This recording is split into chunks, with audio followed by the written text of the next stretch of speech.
الحمد للہ رب العالمین والعاقبۃ للمتقین والصلاة والسلام علی سید الانبیاء والمرسلین وعلی آلہ واصحابہ الطیبین الطاہرین اما بعد فاعوذ باللہ من الشیطان الرجیم بسم اللہ الرحمن الرحیم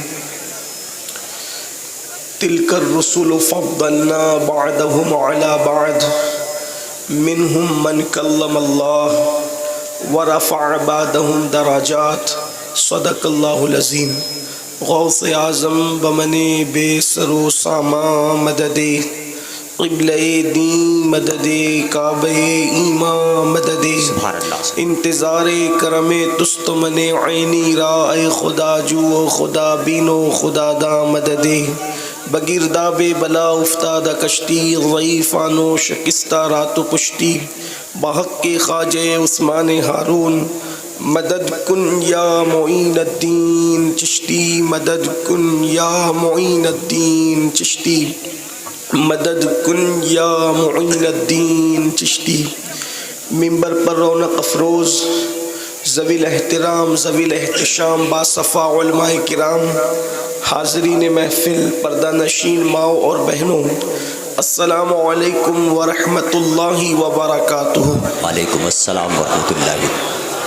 انتہائی احترام و عقیدت کے ساتھ اپنے اور ساری کائنات کے مرکز عقیدت انیس بے کساں چارہ ساز درد منداں، ہم غریبوں کی غم گسار، ہم فقیروں کی ثروت، شہر یار ارم تاجدار حرم نو بہار شفاعت، شب اسرا کے دولہا نوشے بزم جنت، دانائے سبل مولائے کل ختم الرسل، خسرو خوباں سیاح لامکاں وجہ کن فکاں، در اللہ المکنون سر اللہ المخزون عالم ما کانا وما یکون، آب و گل انبیاء جان و دل اصفیاء، مطلع ہر سعادت مقطع ہر سیادت، خلاصہ کائنات فخر موجودات، حضور احمد مجتبی محمد مصطفیٰ، ارواحنا فدا صلی اللہ تعالی علیہ وآلہ وصحبہ وبارک وسلم کی بارگاہ بے کس پناہ میں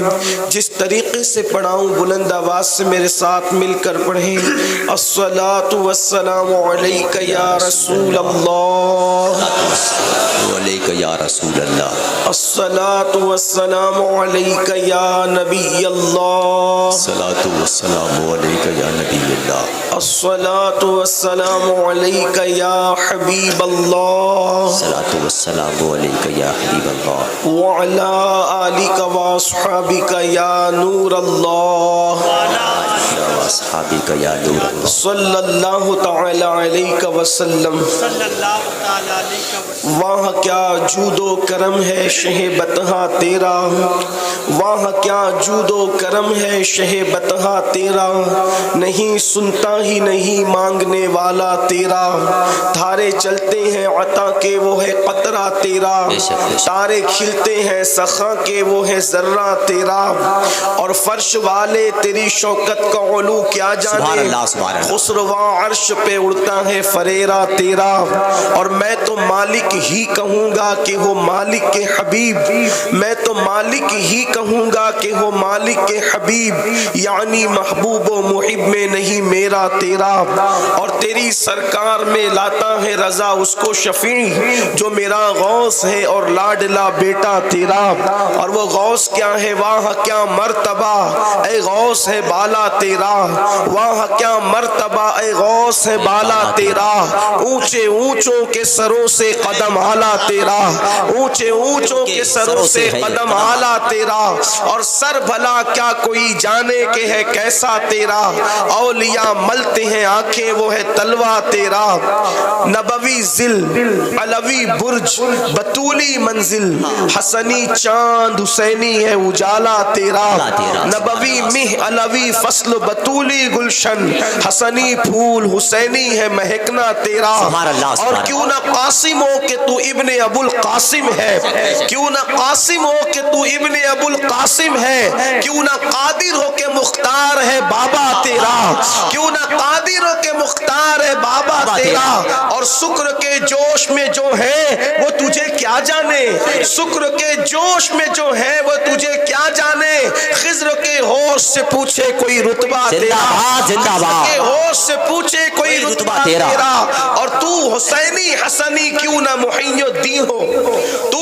حسینی حسنی کیوں نہ محی الدین ہو، اے خضر مجمع بحرین ہے چشمہ تیرا، اور مصطفیٰ کے تنے بے سایہ کا سایہ دیکھا، مصطفیٰ کے تنے بے سایہ کا سایہ دیکھا، جس نے دیکھا میری جان جلوے زیبا تیرا، جس نے دیکھا میری جان جلوے زیبا تیرا۔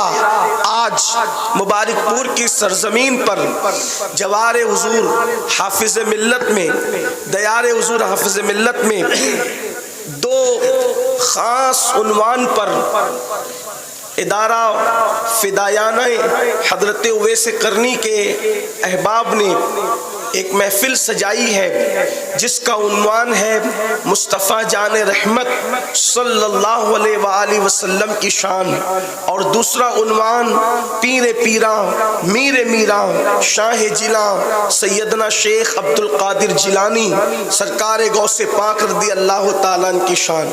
مجھ سے پیشتر، مجھ سے بہت بڑے علم والے، تقوی والے اور تجربے والے حضرات سے آپ گفتگو سن چکے ہیں، ان کے ملفوظات اور ان کی ثناخوانی سے آپ اپنے آپ کو مستفیض کر چکے ہیں، اور تھوڑی دیر مجھے بھی حکم ہے کہ میں ہر دو عنوان پر اللہ کی توفیق سے کچھ معروضات پیش کروں، حالانکہ دونوں عناوین ایسے ہیں کہ اس پر گفتگو ہو تو اس کے لیے بہت طویل وقت درکار ہے، لیکن چونکہ سردی کا موسم اور آپ کافی دیر سے یہاں موجود ہیں، بہت سارے احباب کھڑے ہوئے بھی ہیں، اس لیے کوشش کی جائے گی کہ جتنی دیر تک آپ کا ذوق سلامت ہے تھوڑی دیر کچھ گفتگو کی جائے۔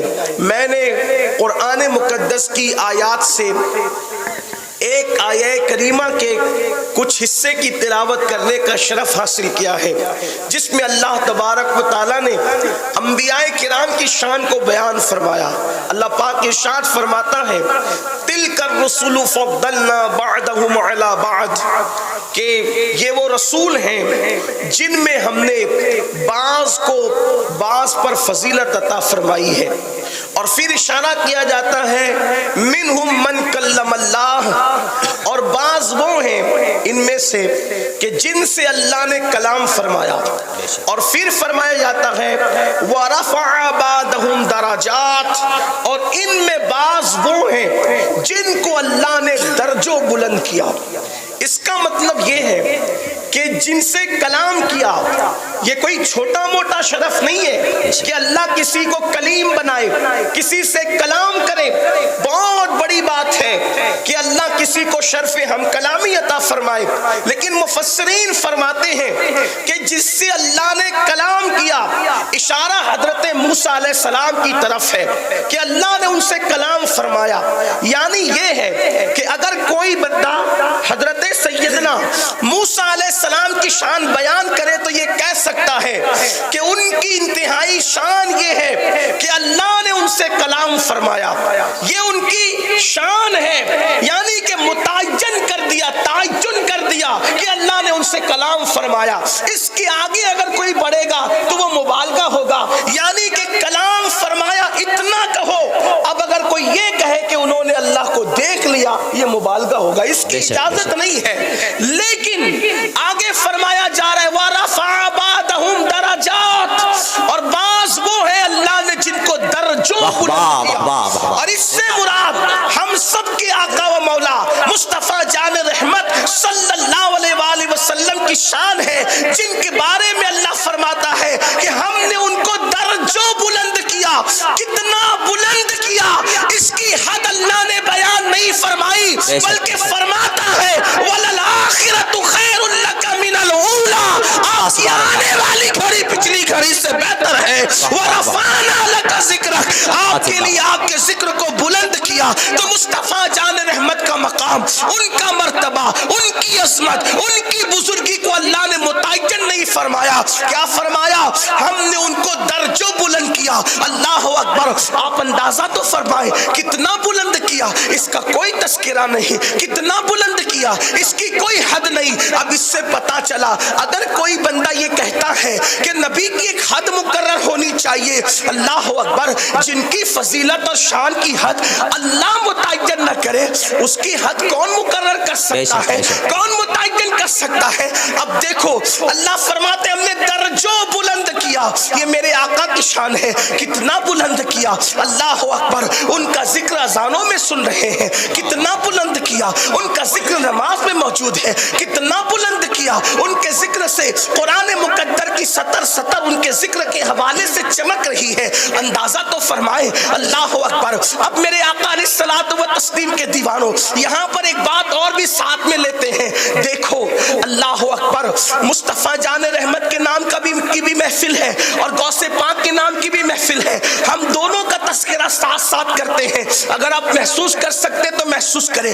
دیکھیے اللہ اکبر, سرکار غوث پاک شیخ عبد القادر جیلانی خود فرماتے ہیں کہ بعض لوگ وہ ہیں, ہر ولی بعض وہ ہے کہ کوئی حضرت ابراہیم خلیل کے قدم پر, بعض کوئی حضرت موسیٰ کے قدم پر, بعض کوئی حضرت عیسیٰ کے قدم پر.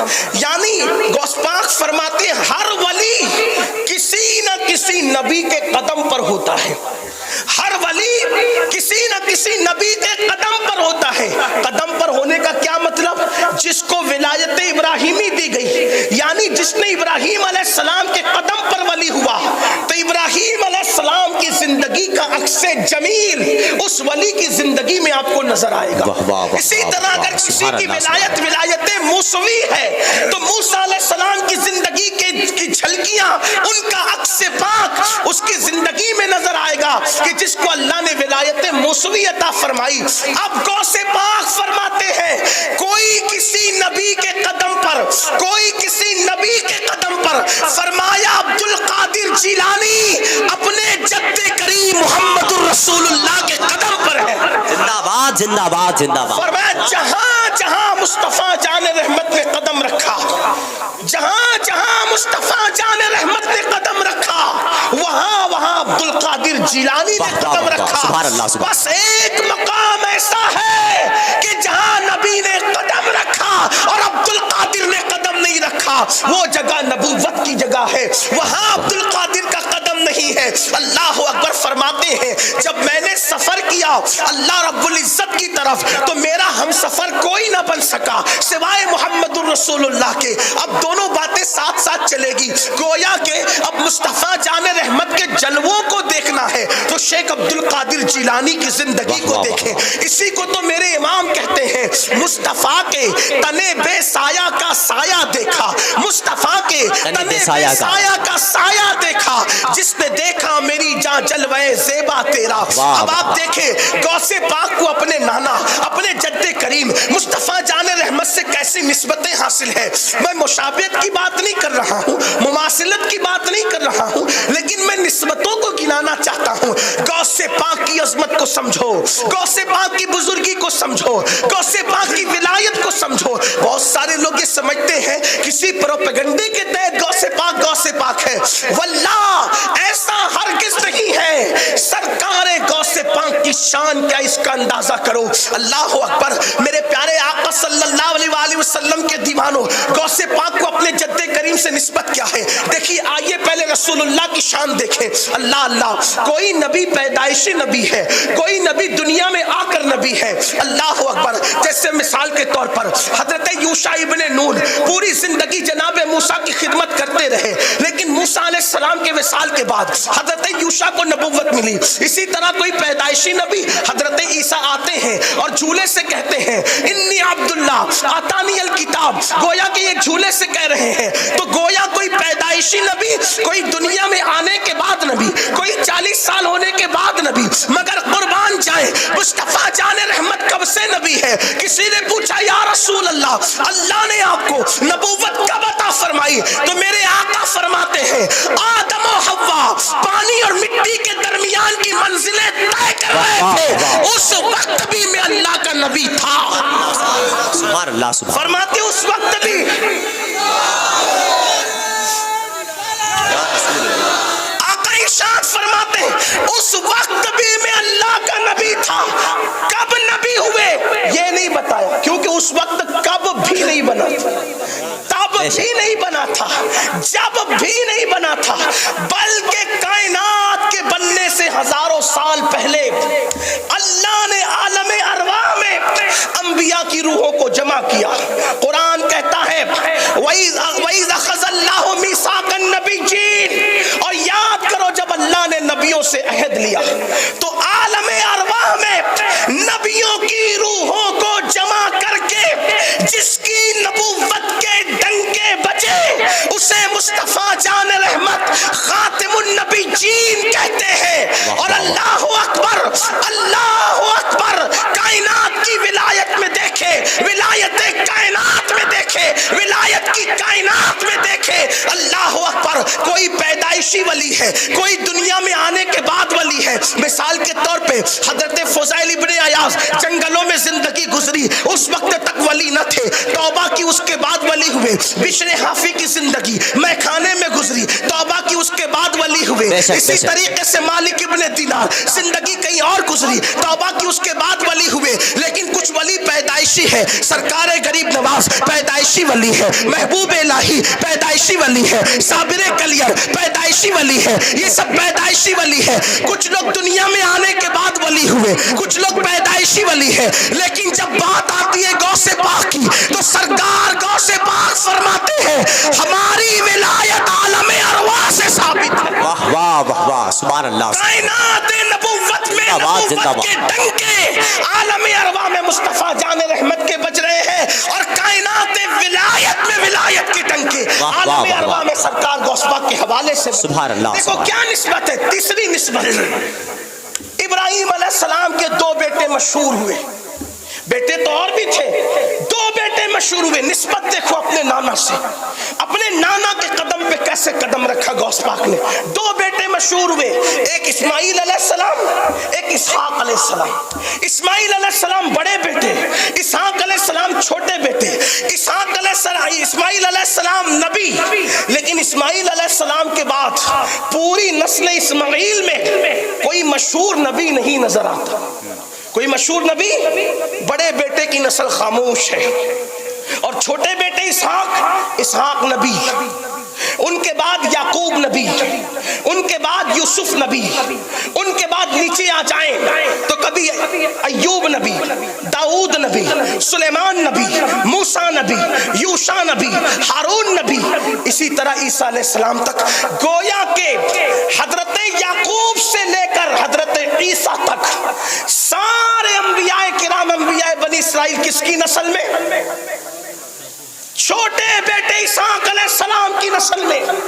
سب وہاں اسحاق علیہ السلام کی نسل میں ڈنکے بجنے نبوت کے, چرچے ہو رہے نبوت کے, اور نسل اسماعیل خاموش ہے, خاموش خاموش خاموش خاموش.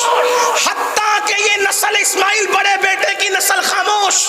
کچھ لوگ یہ سوچ رہے تھے کہ ایسے خاموش ہے نسل اسماعیل کہ اب قیامت تک اس کا ذکر پھر نہیں ہو سکے گا, مگر اللہ نے کرم کیا, وہاں سینکڑوں ہزاروں نبی آ گئے, ایک کے بعد ایک کے بعد ایک کے بعد ایک, الگ ترتیب سلسلۃ الذھب, نور کی کڑیاں سونے کی کڑیوں کی طرح.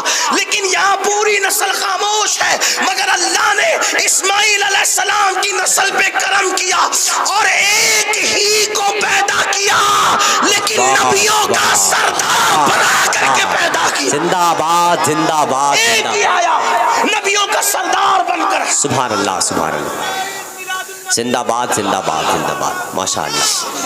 ایک ہی آیا نبیوں کا سردار بن کر کے آیا, اور سب پر غالب آ گیا. اور میرے امام کہنے لگے سب سے اولا وہ آلہ ہمارا نبی, ہمارا نبی, سب سے بالا وہ آلہ ہمارا نبی, اپنے مولا کا پیارا ہمارا نبی, دونوں عالم کا دولہ ہمارا نبی, خلق سے اولیاء, اولیاء سے رسول اور رسولوں سے آلہ ہمارا نبی. زندہ باد زندہ باد. نسل اسماعیل میں ایک آیا اور سب پر قریب آ گیا اور سردار بن کر آیا. نسبت دیکھے غوث پاک کو اپنے نانا سے کیسے نسبت ہے. حضور کے بھی دو بیٹے، ایک حسن اور ایک حسین. صلب کے اعتبار سے تو حضرت قاسم اور ابراہیم حضور کے بیٹے ہیں، لیکن ابناءنا و ابناءکم کے تحت حضور کے دو بیٹے، ایک حسن اور ایک حسین. حضرت قاسم و ابراہیم کی ابنیت کا کوئی انکار نہیں، بالکل بے شک بیٹے. حضور کی 4 بیٹیاں اور 2 صلبی بیٹے، لیکن حضور علیہ السلام کے یہ 2 بیٹے حسن اور حسین، آقا فرماتے وہ میرے بیٹے ہیں. یہ حضور علیہ السلام نے مولا کائنات کی خصوصیت بیان کی کہ ہر نبی کی نسل اسی نبی کی پشت میں ہوگی، لیکن یہ مولا علی کی خصوصیت ہے کہ آقا نے فرمایا کہ میری نسل اللہ نے علی کی پشت میں رکھ دی. حضور کے 2 بیٹے، امام حسن امام، لیکن حسن کے بعد کوئی امام نہیں. کس اعتبار سے امام نہیں؟ غوثیت کبریٰ کے اعتبار سے امام نہیں. ورنہ ہمارا عقیدہ تو یہ کہ نبی کے گھر کا بچہ بچہ امام ہے. واہ واہ واہ واہ، سبحان اللہ سبحان اللہ. ہمارا عقیدہ ہے تیری نسل پاک میں ہے بچہ بچہ نور کا، تو ہے عین نور، تیرا سب گھرانہ نور کا. اللہ اکبر. بچہ بچہ امام ہے نبی کے گھرانے کا. جس کی رگوں میں رسول اللہ کا خون ہے وہ بچہ بچہ امام ہے. لیکن یہاں امامت بمانے غوثیت کبریٰ، امامت بمانے غوثیت کبریٰ. امام حسن غوث امام، لیکن حسن کے بعد کوئی امام نہیں. نسل حسن خاموش. نسبت دیکھو، وہاں بڑے بیٹے کی نسل خاموش، یہاں بڑے بیٹے کی نسل خاموش. پھر اس کے بعد وہاں چھوٹا بیٹا دیکھیں، اسحاق نبی، یعقوب نبی، یوسف نبی، اسی طرح ترتیب. اور یہاں چھوٹا بیٹا دیکھیں، امام حسن امام، زین العابدین امام، باقر امام، جعفر صادق امام، موسیٰ کاظم امام، علی رضا امام، تقی امام، نقی امام، حسن عسکری امام. سبحان اللہ سبحان اللہ. دیکھا، نسل حسن خاموش، نسل حسین میں امامت کے ڈنکے بج رہے ہیں. اور امامت کس اعتبار سے؟ غوثیت کبریٰ کے. اور غوثیت کبریٰ کیا ہے؟ شاہ ولی اللہ فرماتے ہیں کہ جسے اللہ غوثیت کبریٰ کا مقام عطا کرتا ہے، نظام کائنات کو اس کے تحت کر دیا جاتا ہے. بارش اس کے صدقے میں برستی ہے، اناج اس کے صدقے میں اگتا ہے. اسی طریقے سے آپ اٹھا کر کے شاہ ولی اللہ کو دیکھیں تو یہ نظام غوثیت کبریٰ. امام حسین کے بعد نسل حسین میں نسل حسن خاموش، وہاں بھی نسل اسماعیل خاموش، یہاں نسل حسن خاموش. لوگ سوچ رہے تھے حسن کی نسل گمنام تو نہیں ہو جائے گی، لیکن اللہ نے ایک پیدا کی. نسل نسبت دیکھ، وہاں نسل اسماعیل خاموش تھی، سردار انبیاء بنا کے پیدا کیا. یہاں نسل حسن خاموش تھی، سردار اولیاء بنا کر کے پیدا فرمایا. اور ایسا سردار بنایا کہ قیامت تک جس کی ولایت کے ڈنکے بجتے رہیں. دیکھیں سبحان اللہ. امام حسن، ان کے بیٹے حسن مصنع، ان کے بیٹے عبداللہ المحض، ان کے بیٹے موسیٰ الجون، ان کے بیٹے سید داؤد، ان کے بیٹے سید محمد، ان کے بیٹے عبداللہ زاہد الجیلی، ان کے بیٹے حضرت سیدنا عبداللہ زاہد کے بیٹے حضرت سیدنا ابو صالح موسیٰ جنگی دوست، ان کے بیٹے سیدنا شیخ عبدالقادر جیلانی. آپ اسی طرح دیکھیں غوثیت کبریٰ کے مقام پر وہاں کوئی فائز نہیں، لیکن اللہ نے حضرت امام حسن کی نسل میں شیخ عبدالقادر جیلانی کو ولیوں کا سردار بنا کر کے دنیا کے اندر بھیجا. اور پھر اللہ کیسی ولایت عطا کی. وہ چوتھی مناسبت دیکھے، جب امام حضرت سیدنا اسماعیل علیہ السلام کی نسل میں سید الانبیاء کو نبی بنا کر بھیجا تو ردائے نبوت کو قیامت تک پھیلا دیا. اور جب غوث پاک کو حسن کی نسل میں سردار اولیاء بنا کے بھیجا تو ردائے غوثیت کبریٰ کو قیامت تک کے پھیلا دیا. اسی لیے تو غوث پاک فرماتے ہیں سب کے سورج چمکتے ہیں، چمک کر ڈوب جاتے ہیں، عبدالقادر کا سورج قیامت تک نہیں ڈوب سکتا. سبحان اللہ. نعرے تکبیر، نعرے رسالہ.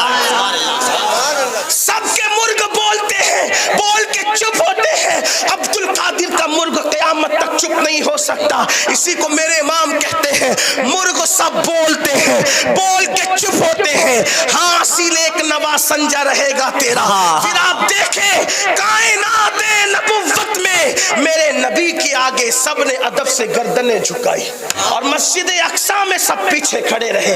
میرے امام کہتے نماز اقصی میں تھا یہی سر, آیا ہو مانی یہ اول آخر ہے, دست بستہ وہ پیچھے حاضر جو سلطنت آگے کر گئے تھے. نسبت دیکھو, انبیاء وہاں سب ادب سے گردن جھکانے میرے آقا کے آگے, اور یہاں اولیاء سب گردن جھکانے ولایت کی کائنات میں غوث پاک کیا. اور غوث پاک کہتے میرا یہ قدم ہر ولی کی گردن پر ہے. بعض لوگ کہتے ہیں کہ انہوں نے تو شکر میں کہا, ہم سنیوں کا عقیدہ یہ بالکل نہیں ہے کہ انہوں نے شکر میں کہا. زبدۃ الاثار فی تلخیص بہجت الاسرار میں شیخ محقق شیخ عبدالحق محدث دہلوی فرماتے ہیں کہ غوث پاک فرماتے ہیں کہ جب مجھے یہ کہنے کا حکم ہوا, پہلے تو انہوں نے اپنی مرضی سے کہا بھی نہیں, غوث پاک کہتے مجھے کہنے کا حکم ہوا کیا کہ میرا یہ قدم ہر ولی کی گردن پہ. تو جب کہنے کا حکم ہوا تو غوث پاک کہتے اللہ نے میرے دل پہ تجلی فرمائی, یہ اللہ نے میرے دل پہ تجلی فرمائی. کوئی ذرا اس پہ غور تو کرے, اللہ پہاڑ پہ تجلی فرمائے تو پہاڑ ریزہ ریزہ ہو جائے, اور غوث پاک فرماتے میرے اللہ نے میرے دل پہ تجلی فرمائی اور رسول اللہ صلی اللہ علیہ وآلہ وسلم نے مجھے خلعت بھیجا, مجھے نوازا گیا خلعت سے, اور پھر کہا کہ عبد القادر کہو کہ میرا یہ قدم ہر ولی کی گردن پر ہے. تو سرکار غوث پاک فرماتے پھر میں نے کہا کہ میرا یہ قدم ہر ولی کی گردن پر ہے. جب غوث پاک یہ کہہ رہے تھے تو افق بھر گیا تھا, سب لوگوں نے اپنی اپنی گردنیں سرکار غوث اعظم کے آگے جھکا دی. اللہ اکبر. میرے امام کہتے جس کی منبر بنی گردن اولیاء اس قدم کی کرامت پہ لاکھوں سلام. اللہ اکبر. کائنات نبوت میں انبیاء ان کا احترام کرنے جو سردار انبیاء ہے, اور کائنات ولایت میں ان کا احترام کیا جا رہا ہے جو سردار اولیاء ہے. ایک بات اپنی بات سمیٹتے ہوئے عرض کروں, مبارک پور والوں, مصنف نے کہاں تک انصاف کیا یہ تو مصنف جانے, لیکن اپنے الفاظ کے جامع میں تفریع الخاطر فی مناقب عبد القادر امام اربلی کی کتاب ہے, اور فتاوی رضویہ شریف کے حاشیے پہ لکھا گیا ہے کہ بڑے محدث تھے امام اربلی. امام اربلی کو اہل علم جانتے, ان کی کتاب ہے تفریع الخاطر فی مناقب عبد القادر. اب دھیان سے سننا, میری گفتگو یہاں سے پھر دوسرے عنوان کی طرف ٹرن ہو جائے گی, لیکن اس عنوان کے حوالے سے ایک بات, اپنے نانا سے کیا مناسبت ہے غوث پاک کو. نمبر ایک آپ نے سنا, 2 3 4 سنا, 5ویں نسبت آپ یہ سن لیں کہ رسول اللہ کی آمد سے پہلے ہر نبی آپ کی آمد کا ذکر کرتا ہے, اور غوث پاک کو دیکھے کائنات ولایت میں آپ کی آمد سے پہلے اولیاء آپ کا ذکر کرتا ہے. واہ واہ سبحان اللہ سبحان اللہ. چھٹی مناسبت بھی سن لیں, تفریع الخاطر سے ایک بات پڑھنے کے سے پہلے ایک اور نسبت سن لیں. رسول اللہ کی آمد سے پہلے ان کی آمد کے ڈنکے بجے, غوث پاک کی آمد سے پہلے ان کی آمد کے ڈنکے بجے ولایت کی کائنات میں. چھٹی مناسبت یہ کہ جتنا رسول اللہ پہ لکھا گیا اتنا کسی نبی پہ نہیں لکھا گیا, بے شک بے شک, اور ولایت کی کائنات میں جتنا غوث پاک پہ لکھا گیا اتنا کسی کی زندگی پہ نہیں. سبحان اللہ سبحان. 7ویں مناسبت یہ بھی لے لے کہ جب رسول اللہ پیدا ہوئے تو عرب میں بیٹے ہی بیٹے پیدا, غوث پاک رضی اللہ تعالیٰ پیدا ہوئے جیلان میں, تو اس دن سرکار غوث پاک رضی اللہ تعالیٰ فرماتے 11,000 بیٹے پیدا, اور اللہ نے سب کو ولایت عطا فرمائی. سبحان اللہ سبحان. رسول اللہ سے زیادہ کسی نبی کی امت نہیں, ولایت کی کائنات میں غوث پاک سے زیادہ کسی کے سلسلے میں مرید نہیں. زندہ باد زندہ باد زندہ باد. مناسبت دیکھیں, نسبت دیکھیں, لیکن جو بات امام اربلی کی کتاب سے پڑھنا چاہتا ہوں, پھر کہتا ہوں امام اربلی نے انصاف کہاں تک کیا وہ جانے, لیکن میں نقل کر رہا ہوں, توجہ کرنا, میرے غوث کی شان کیا, غوث پاک کا مقام کیا. اللہ اکبر. آپ نے وہ واقعہ سنا ہوگا. مجھے یہ واقعہ اس لیے یاد آ گیا ناظم صاحب, ناظم اجلاس, اس لیے یاد آ گیا کہ جو کمیٹی آج کا پروگرام کر رہی ہے ان کا نام ہے فدایان حضرت سیدنا اویس قرنی. تو میں نے سوچا کہ کمیٹی کا نام حضرت اویس قرنی پر ہے تو تھوڑا ذکر اویس قرنی بھی کروں. سبحان اللہ سبحان اللہ. اور اپنے عنوان کے تحت کروں گا, اس سے ہٹ کے نہیں. آپ نے وہ مشہور واقعہ سنا, آپ کو پتا ہے اہل سنت کی اکثر کتب میں جہاں حضرت اویس قرنی کا ذکر موجود ہے کہ اللہ کے رسول علیہ السلام نے اپنا جبہ شریف, پیرہن شریف فاروق اعظم اور مولا کائنات کو دیا کہ فرمایا کہ یہ اویس کو دے دینا اور اس کو میرا سلام کہنا, ٹھیک, اور فرمایا کہ اس سے کہنا کہ وہ میری امت کے لیے دعا کرے, ٹھیک. یہ واقعہ آپ جانتے ہیں, لیکن اب اس کو امام اربلی کس طرح لکھتے ہیں فقیر کے الفاظ کے جامع میں سنیں کہ جس وقت وہ رسول اللہ کا پیرہن شریف جب پہنچا اویس قرنی کے پاس, وہ ساری تفصیل آپ کو پتا, اس کو ریپیٹ نہیں کرنا چاہتا, تو اویس قرنی نے رسول اللہ کا جبہ رکھا اور جبہ پہننے سے پہلے سر سجدے میں رکھ کے دعا کی, اے اللہ تیرے محبوب کی امت کو انہی کے صدقے میں بخش دے. ندا آئی, اویس آدھی امت کو محبوب کو تیری دعا سے بخش دے. کتنی بخشی؟ آدھی امت. اویس قرنی نے اللہ کی بارگاہ میں ہاتھ اٹھا دیے, مولا آدھی اور بخش دے. آدھی بخش دی گئی, آدھی اور بخش دے. ارشاد ہوا نہیں, آدھی تیری دعا سے بخشا ہے اور آدھی عبد القادر جیلانی کی وجہ سے بخشیں گے. واہ واہ واہ واہ, زندہ باد زندہ باد زندہ. امام اربلی لکھ رہے ہیں کہ اویس قرنی نے جب دعا کی, حالانکہ ابھی غوث پاک کی ولادت نہیں ہوئی, غوث پاک کی ولادت 14 غوث پاک کی ولادت 470 یا 471 میں ہے ہجری, 470 یا 71, اختلاف ہے ایک سال کا, 70 یا 71 میں غوث پاک کی ولادت ہوئی, یعنی رسول اللہ کے پردہ فرمانے کے تقریباً 450 سال کے بعد غوث پاک دنیا میں تشریف لائے. 11 ہجری میں حضور کا وصال ہوا اور 471 یا 470 میں غوث پاک کی ولادت, ٹھیک. اب سنیے, ابھی اویس قرنی کے دور میں غوث پاک کے والد بھی پیدا نہیں ہوئے, دادا بھی پیدا نہیں ہوئے, پردادا بھی پیدا نہیں ہوئے, لیکن ارشاد ہو رہا ہے اویس تیری دعا سے آدھی بخشی, آدھی عبد القادر جیلانی کی وجہ سے بخشی. اویس قرنی نے کہا مولا یہ عبد القادر جیلانی کون ہے؟ توجہ کریں, امام اربلی تفریح الخاطر میں لکھ رہے ہیں فی مناقب عبد القادر میں, جس کو میں مفہوم کے طور پہ اپنے الفاظ کے جامع میں پیش کروں. اویس قرنی نے پوچھا مولا یہ عبد القادر کون ہے جس کی شان یہ کہ اللہ فرمائے کہ اس کی وجہ سے بخشیں گے اور امت کو اس کی وجہ سے بخشیں گے, تو یہ عبد القادر ہے کون؟ ارشاد ہوتا ہے یہ عبد القادر میرے نبی کے بیٹوں میں ایک بیٹا ہے. جو مقام نبیوں میں اللہ نے محمد الرسول اللہ کو عطا فرمایا, وہ مقام ولیوں میں اللہ نے عبد القادر جیلانی کو عطا فرمایا. مولا یہ رہتا کہاں ہے, یہ ہے کہاں؟ کہا بھی یہ پیدا نہیں ہوا, یہ ہے کہاں؟ تو کہا یہ اس وقت فی مقعد صدق عند ملک مقتدر کے مقام پر موجود ہے. اللہ اکبر. تو عرض کی مولا اس کی شان کیا ہے؟ تو ارشاد ہوا اویس جسے عبد القادر کہتے ہیں وہ میرا بھی محبوب ہے اور میرے محبوب کا بھی محبوب ہے. جو اس سے محبت کرے گا ہم اس سے محبت کریں گے, اس کو وہ مقام عطا کریں گے کہ ولیوں کا سردار بنائیں گے. اور ایک وقت آئے گا جب وہ دنیا میں پیدا ہوگا تو وہ کہے گا قدمی حاضی علی رقبت کل ولی چلا, کہ میرا یہ قدم ہر ولی کی گردن پر ہے تو سارے ولی اس کے لیے اپنی گردن کو جھکا دیں گے.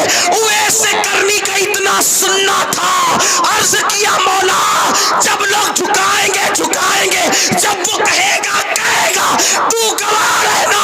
اویس قرنی اپنی گردن کو اس کے لیے ابھی جھکا رہا ہے. سبحان اللہ, یہ مقام ہے غوث پاک. سبحان اللہ سبحان اللہ, زندہ باد زندہ باد زندہ باد, زندہ باد زندہ باد, سبحان اللہ سبحان اللہ. سبحان اللہ سبحان اللہ. حضور غوث پاک ان کی ولادت سے صدیوں پہلے ان کے نام پہ گردن جھکائی جا رہی.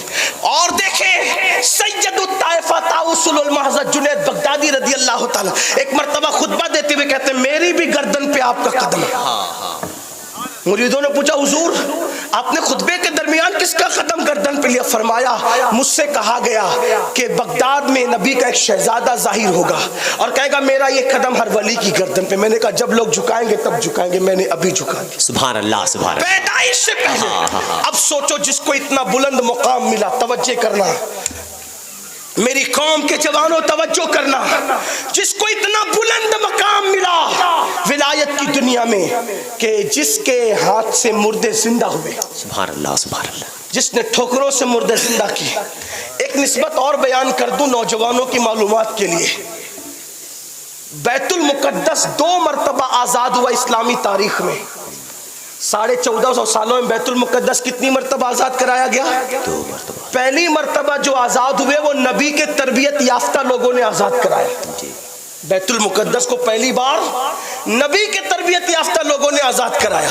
اور دوسری مرتبہ بیت المقدس کو غوث پاک کے تربیت یافتہ لوگوں نے آزاد. زندہ باد زندہ باد زندہ گویا کہ باد. پہلی بار بیت المقدس کو آزاد کرانے والے نبی کے مریدین ہیں, واہ واہ. مجازن اس اعتبار سے کہہ لیں. اور دوسری مرتبہ بیت المقدس کو آزاد کرانے والے غوث پاک کے مریدین ان کے تیار کردہ لوگ. سبحان اللہ. صلاح الدین ایوبی کون ہے؟ ڈبل قادری ہے. صلاح الدین ایوبی ڈبل قادری ہے. اس کے بچپنے میں اس کے والد لے گئے تھے غوث پاک کے پاس, حضور دعا کر دے. دیکھو اپنے بچوں کو اللہ والوں سے دعا دلوایا کر. سبحان اللہ سبحان. کیونکہ سینکڑوں سال کی محنتیں وہاں تک نہیں پہنچاتی جہاں پر ولیوں کی دعائیں پہنچاتی, بے شک اللہ بے شک. والوں سبحان کی اللہ دعائیں سبحان پہنچاتی. صلاح الدین کے والد کہتے اس کے لیے دعا کرو. غوث پاک کی گردن پہ ہاتھ پھیرتے ہوئے غوث پاک نے صلاح الدین کی گردن پہ غوث پاک نے ہاتھ پھیرتے ہوئے دعا کی, اللہ اس سے وہ کام لے کہ قیامت تک اس کے کارناموں کے ڈنکے بجتے. زندہ باد زندہ باد زندہ باد. ہاں آپ کو یہ بھی بتا دوں کہ غوث پاک کے مدرسے سے ہر سال 3000 علماء اور محققین فارغ ہوتے تھے. اور کم و بیش 37 سال تک غوث پاک نے یہ خدمت انجام دی. اس کی تعداد بھی تقریباً 1 لاکھ سے زائد ہوتی. رسول اللہ نے 1 لاکھ سے زائد افراد تیار کر کے قوم کو دیے. اپنے نانا سے مناسبت دیکھیں, 1 لاکھ سے زائد علماء غوث پاک نے تیار کر کے. اسی لیے تو صلاح الدین ایوبی کی فوج میں جو بیت المقدس آزاد کرانے نکلے تھے, صلاح الدین ایوبی کی فوج کے چیف ایڈوائزر غوث پاک کے مرید بھی تھے, خلیفہ بھی تھے, تربیت یافتہ بھی تھے.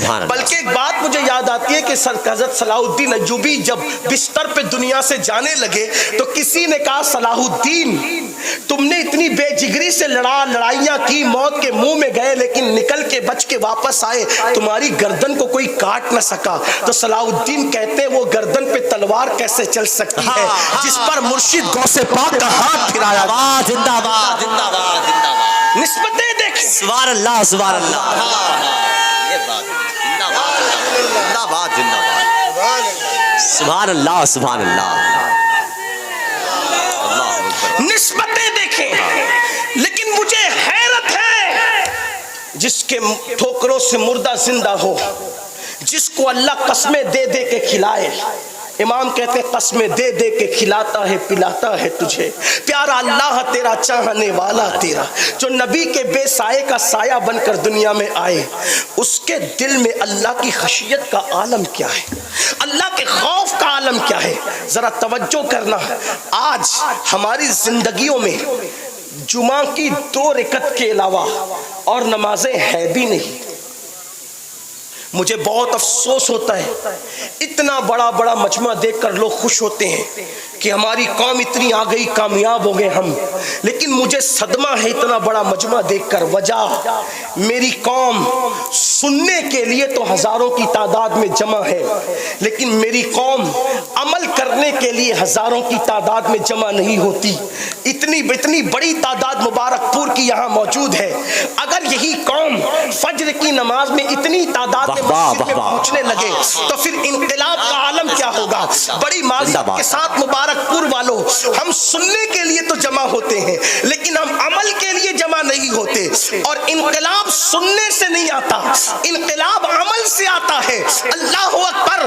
غوث پاک کو اللہ نے یہ مقام دیا, یہ مرتبہ دیا کہ ٹھوکروں سے مردے زندہ ہو رہے ہیں. غوث پاک کو یہ مقام دیا کہ قسمیں دے دے کے کھلایا پلایا جا رہا ہے. ان کو محبوب بنایا گیا, محبوب سبحانی بنایا گیا. لیکن اللہ کی خشیت کا عالم کیا ہے, اللہ کے خوف کا عالم کیا ہے. جب حج کو جاتے ہیں تو غلاف کعبہ پکڑ کر, غوث پاک غلاف کعبہ پکڑ کر اللہ کی بارگاہ میں دعا کرتے ہیں, اے اللہ عبد القادر کی مغفرت فرما اور عبد القادر کے اعمال کو قبول کر لے. عبد القادر کے اعمال اگر تیری بارگاہ میں قبولیت کے قابل نہیں, عبد القادر کے اعمال اگر تیری بارگاہ میں قبولیت کے قابل نہیں, تو مولا قیامت کے دن تو عبد القادر کو اندھا اٹھانا, اس لیے کہ تیرے بندوں کے درمیان وہ شرمندگی سے محفوظ ہو جائے. آپ سے پوچھنا چاہتا ہوں, جس کے اعمال کا حال یہ ہے کہ اللہ اکبر, امام یافعی فرماتے ہیں غوث پاک نے کبھی کبھی ایک رات میں 1000 رکعت تک نماز ادا فرمائی. غوث پاک کا 15 سال تک معمول تھا کہ آپ نے ایک رات میں قرآن مقدس ختم کیا, اور 40 سال تک کے یہ معاملہ رہا کہ عشاء میں وضو کرتے روزانہ اور فجر تک وہی وضو قائم رہتا ہے. یعنی سوتے نہیں ہیں, بستر پر پیٹ نہیں لگاتے, راتوں کو آرام نہیں کرتے, بلکہ پوری پوری رات عبادت میں گزار دیتے ہیں.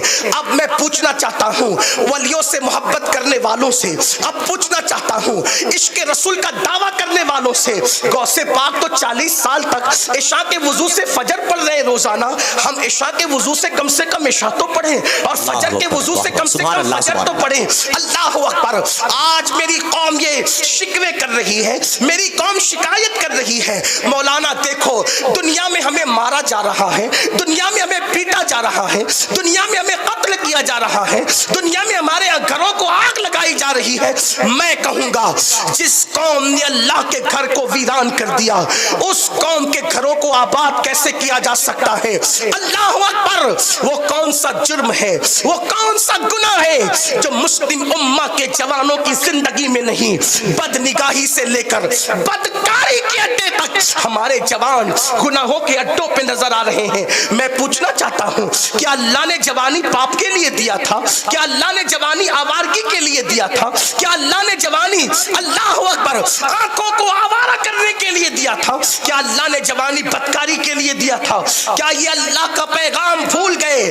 دنیا میں آ کر گناہوں کے اڈوں کو آباد کرنے والوں, دنیا میں آ کر پاپ کے اڈوں کو آباد کرنے والوں, دنیا میں آ کے اپنی پاکیزہ نگاہوں سے عورتوں پر پاپ کی نظر ڈالنے والوں, میں کہتا ہوں حیرت ہے جس قوم کا عقیدہ یہ ہو کہ قبر میں رسول اللہ کا دیدار ہوگا اور جنت میں اللہ کا دیدار ہوگا, اس آنکھوں سے جو قوم پوری پوری رات زنا کے مناظر دیکھے, جو قوم پوری پوری رات سیریل دیکھے, پوری پوری رات فلمیں دیکھے, سوچو تو صحیح ہمت کیسے ہوتی ہے جن آنکھوں سے قبر میں رسول اللہ کو دیکھنا ہے, انہی آنکھوں سے آپ پاپ کے مناظر دیکھ رہے ہو. جن آنکھوں سے جنت میں اللہ کا دیدار کرنا ہے, ان آنکھوں سے تم عورتوں پر پاپ کی نظر ڈال رہے ہو. آؤ عشق رسول کا دعویٰ کرنے والوں, مولا کائنات شیر خدا سیدنا علی کرم اللہ تعالی وجہ الکریم کہتے ہیں, میرا علی, میرا امام, میرا مولا سرکار علی مرتضیٰ کہتے ہیں کہ میں نے قصدن جان بوجھ کر کبھی اپنے خود کے سطر کو بھی نہیں دیکھا. اللہ اکبر, اللہ اکبر, سبحان اللہ, سبحان اللہ. تھوڑی دیر ذرا اس پہ غور کرنا. مولا کائنات کہتے خود کا سطر قصدن میں نے نہیں دیکھا. پوچھنے والے نے پوچھا حضور یہ تو ضرورت بھی ہے اور مجبوری بھی ہے. آپ کو بھی حیرت ہوگی, لیکن اپنے پہ علی کو قیاس نہیں کرنا, اس لیے کہ علی اس ہستی کا نام ہے. قاضی ثناء اللہ پانی پتی تفسیر مظہری میں لکھتے ہیں کہ علی یہ مرتضیٰ دنیا میں آنے سے پہلے لوگوں کو ولایت بانٹتے تھے. ہاں, قاضی ثناء اللہ پانی پتی نے تفسیر مظہری میں لکھا ہے کیا دور آدم سے لے کے دور مصطفیٰ جان رحمت تک جتنے انبیاء کی امت میں ولی ہوئے سب علی کے فیضان سے ملے. اس لیے اپنے آپ کو علی کی طرح نہیں سمجھنا, قیاس نہیں کرنا مولا علی کہ میں تو سطر دیکھے بغیر نہیں جی سکتا, علی کیسے جی گئے. میں نے کہا جس کے رتبے ہیں سوا, ان کو سوا مشکل ہے. علی تو لوگوں کے سمجھ میں کیا آ سکتے ہیں, وہ تو کہتے ہیں کہ میں گھوڑے کی ایک رکاب پہ پیر رکھتا ہوں اور دوسرے پر پیر رکھنے سے پہلے قرآن ختم کر لیتا ہوں. سبحان اللہ سبحان اللہ. کیا تولو گے؟ سبحان اللہ سبحان. کیسے تولو گے؟ اوقات ہے تولنے کی. جس کی بیوی سیدہ زہرا بنت پیغمبر, جن کے بیٹے حسنین کریمین جنتی جوانوں کے سردار ہو, جس کا بھائی خاتم النبیین, بھائی کہہ رہا ہوں. ہاں اگرچہ علی پاک نے پوری زندگی نبی کو بھائی نہیں کہا, لیکن نبی کہتے رہے انت اخی فی الدنیا والآخرہ, کہ تم میرا دنیا میں بھی بھائی اور آخرت میں بھی بھائی. سوچو, غور کرو. اس وقت میرا عنوان وہ نہیں ہے, جب عنوان ہوگا تو وہ بھی ہوگا, لیکن بات آئی تو میں نے عرض کی غور کریں کہ مولا کائنات فرما رہے میں نے قصدن جان بوجھ کر کبھی اپنا سطر نہیں دیکھا. پوچھنے والے نے پوچھا مولا یہ تو مجبوری بھی ہے اور ضرورت بھی ہے, پھر آپ نے کیوں نہیں دیکھا؟ توجہ کریں, عشق رسول کے دعوے داروں توجہ کرو. مولا کائنات کہتے مجھے حیا آتی تھی کہ جن آنکھوں سے آمینہ کے لال کا جلوہ دیکھتا ہوں, ان آنکھوں سے اپنا سطر قصدن کیسے دیکھا. واہ واہ سبحان اللہ سبحان اللہ. غیرت عشق مصطفیٰ اگر سیکھنا ہے تو صحابہ سے سیکھو, خلفائے راشدین سے سیکھو, اہل بیت اطہار سے سیکھو. غور تو کرو, سوچو تو صحیح کہ جن آنکھوں سے نبی کا جلوہ دیکھتا ہوں, ان آنکھوں سے اپنا سطر دیکھنے میں حیا آتی ہے. اور یہاں عشق رسول کا دعویٰ, حضور علیہ السلام کی زیارت کا دعویٰ, حضور علیہ السلام کے دیدار کا دعویٰ. ہم کیا کیا دیکھ رہے ہیں, ہم نے اپنی آنکھوں کو کیسے آوارہ کر دیا ہے. یاد رکھنا, جس قوم کا جوان آوارہ ہو جائے, جس قوم کے جوان کی فکر آوارہ ہو جائے, جس قوم کا جوان گناہوں کی دہلیز پر پہنچ جائے, جس قوم کا جوان بدکاریوں کی طرف پہنچ جائے, پھر ہوتا کیا ہے, اس قوم کو صفحے ہستی سے مٹایا جاتا ہے. میرے آقا علیہ السلام کے جوانوں, آج بھی ہم نا امید نہیں ہیں. اقبال کہتے ہیں نئی مایوس اقبال اپنی کشت ویرا سے, نہ ہو مایوس اقبال اپنی کشت ویرا سے, ذرا نم ہو تو یہ مٹی بڑی زرخیز ہے ساکی, بہت زرخیز ہے یہ مٹی, اس کو نم ہونے کی ضرورت ہے.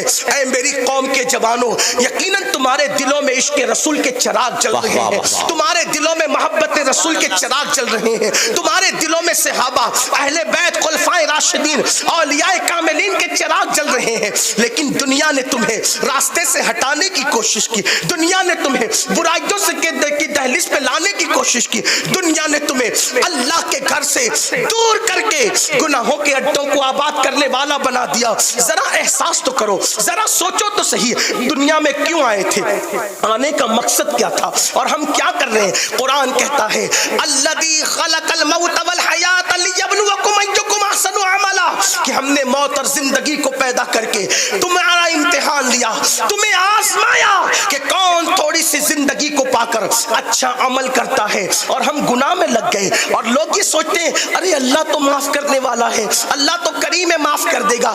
امام المتکلمین حضرت مولانا نقی علی خان علیہ رحمہ, جو امام اہل سنت کے والد ہیں, کتنا خوبصورت جملہ لکھتے ہیں.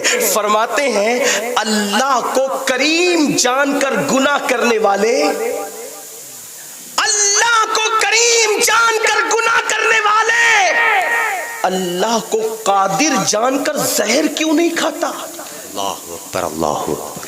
جب وہ قادر ہے کہ تیرے زہر کھانے پر بھی تجھے زندگی دے سکتا ہے, تو تو نے اللہ کو کبھی قادر جان کر زہر تو نہیں کھایا, اور اللہ کو کریم جان کے گناہ کرتا ہے. اللہ کو کریم جاننے اور ماننے کا مطلب یہ نہیں کہ زنا کے اڈوں کو آباد کرو اس کو کریم جانے, شراب کے اڈوں کو آباد کرو, یہ تو اس کی غیرت کو چیلنج ہے, چیلنج.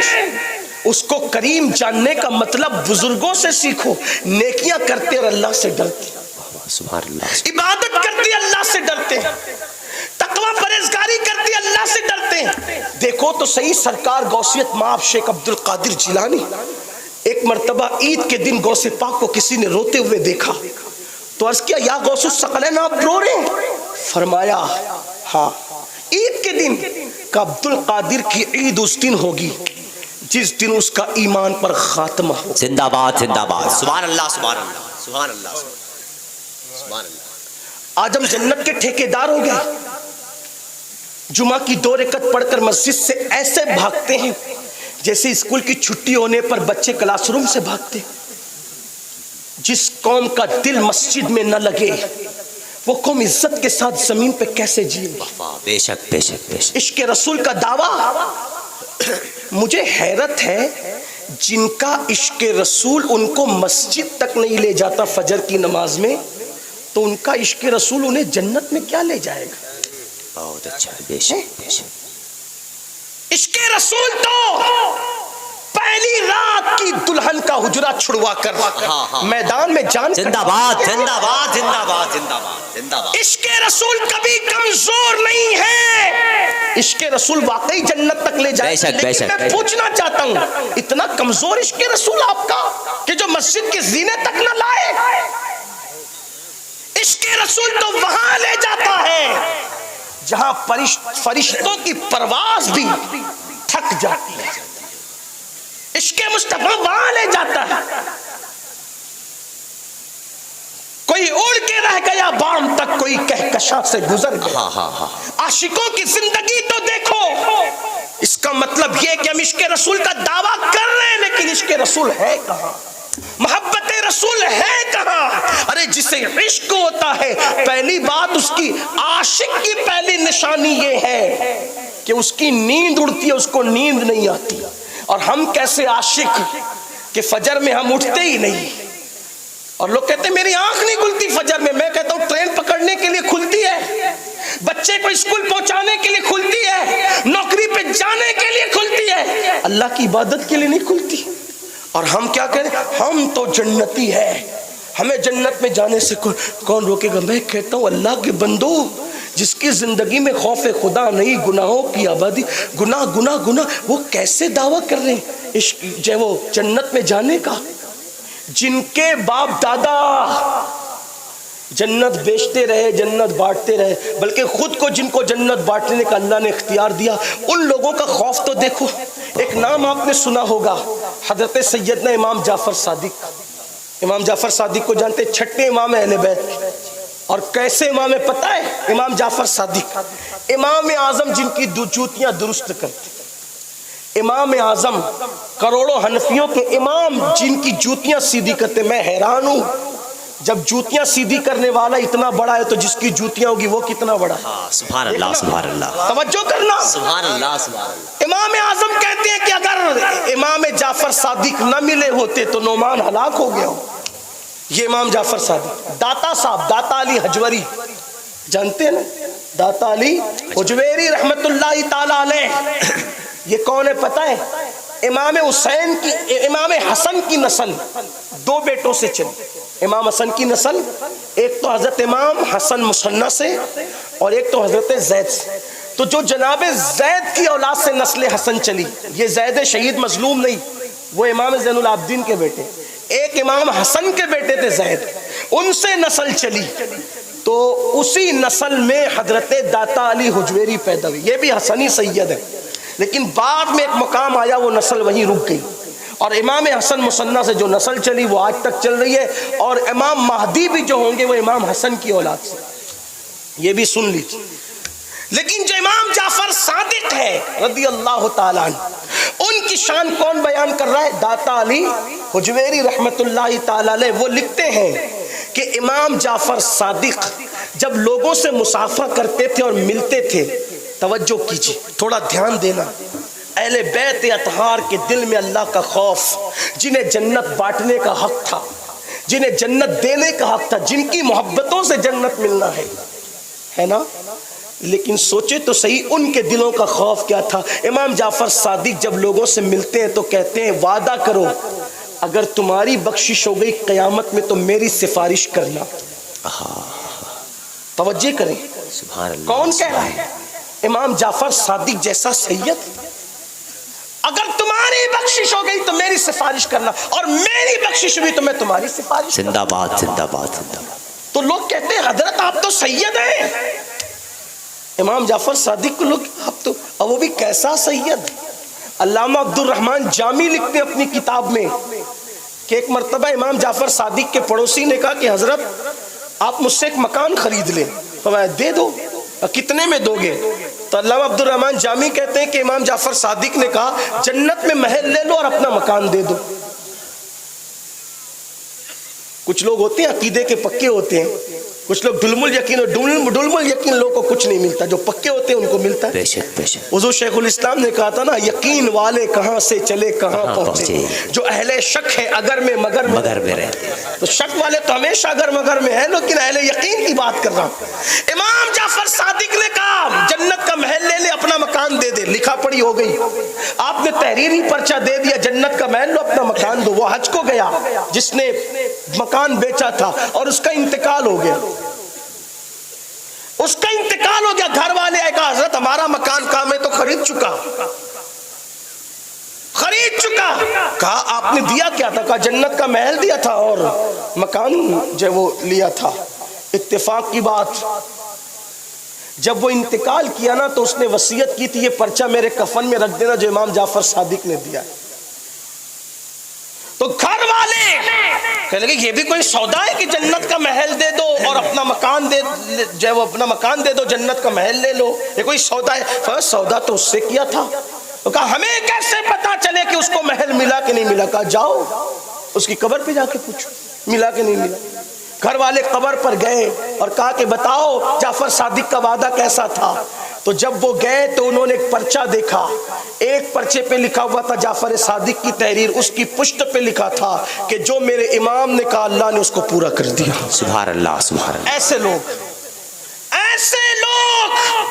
امام جعفر صادق ایسے جو جنت بیچ رہے ہیں، نبی کے یہ بیٹے، اور ان کی اللہ کی خشیت کا حال، یہ خوف خدا کا حال کہ جب لوگوں سے ملتے ہیں تو کہتے ہیں اگر تمہاری بخشش ہوگی تو میری سفارش کرنا، اور میری ہوگی تو میں تمہاری سفارش کروں گا. لوگ کہتے ہیں آپ تو سید ہے. کہتے ہیں رونا تو یہی ہے کہ اپنے نانا کی بارگاہ میں منہ کیا دکھائیں گے، حالانکہ ان کے دور میں ان سے بہتر عمل کسی کا نہیں، ان کے دور میں ان سے بہتر عمل کسی کا نہیں. اپنے دور کے بڑے عظیم عالم بھی ہے، عابد بھی ہے، زاہد بھی ہے، لیکن اللہ کے خوف کا عالم. یہ تھوڑا اپنے دلوں کو ٹٹولو. کیا ہمارے دلوں میں بھی یہ خوف ہے؟ ہمارے دلوں میں بھی یہ خشیت ہے؟ اللہ اکبر. مصطفیٰ جان رحمت صلی اللہ علیہ وآلہ وسلم نے ارشاد فرمایا کہ جس نے جان بوجھ کر نماز چھوڑ دی اس سے اللہ بھی بیزار ہے، اللہ کے فرشتے بھی بیزار ہے، اللہ کے انبیاء بھی بیزار ہے، اور میں محمد بھی بیزار ہوں. یہ فرمان پہنچنے کے بعد میری قوم مسجدوں کو ویران کیے ہوئے، داڑیاں منڈا کر گٹروں میں پھینکنا آج مسلم نوجوانوں کا شعار بن چکا. شراب کے اڈوں کو آباد کرنا آج مسلم جوانوں کا شعار بن چکا. کیا لوگوں تک یہ بات نہیں پہنچی؟ اللہ کے رسول مصطفیٰ جان رحمت صلی اللہ علیہ وآلہ وسلم نے ارشاد فرمایا جس نے ایک گھونٹ شراب کا پیا اور مرنے سے پہلے اس نے توبہ نہیں کی، جب وہ اپنی قبر سے اٹھے گا یا تو اس کا چہرہ سور کی طرح ہوگا یا تو اس کا چہرہ بندر کی طرح ہوگا، اور اس کے منہ سے پاخانہ نکل رہا ہوگا، اور جن کٹوروں سے، جن آلات کے ذریعے سے وہ نشہ کرتا تھا وہ آلات اس کے گلے میں لٹک رہے ہوں گے، اور اس کے پورے جسم پر سانپ اور بچھو چپکے ہوئے ہوں گے، اور اس پہ اللہ کی لعنت برس رہی ہوگی، اور فرشتے کہیں گے یہ وہ ہے جو دنیا میں نشہ کرتا تھا. میرے آقا صلی اللہ علیہ وسلم کے دیوانوں اور میری قوم کے جوانوں، آج 16 17 سال کی عمر کی چھوٹی عمر کے نوجوان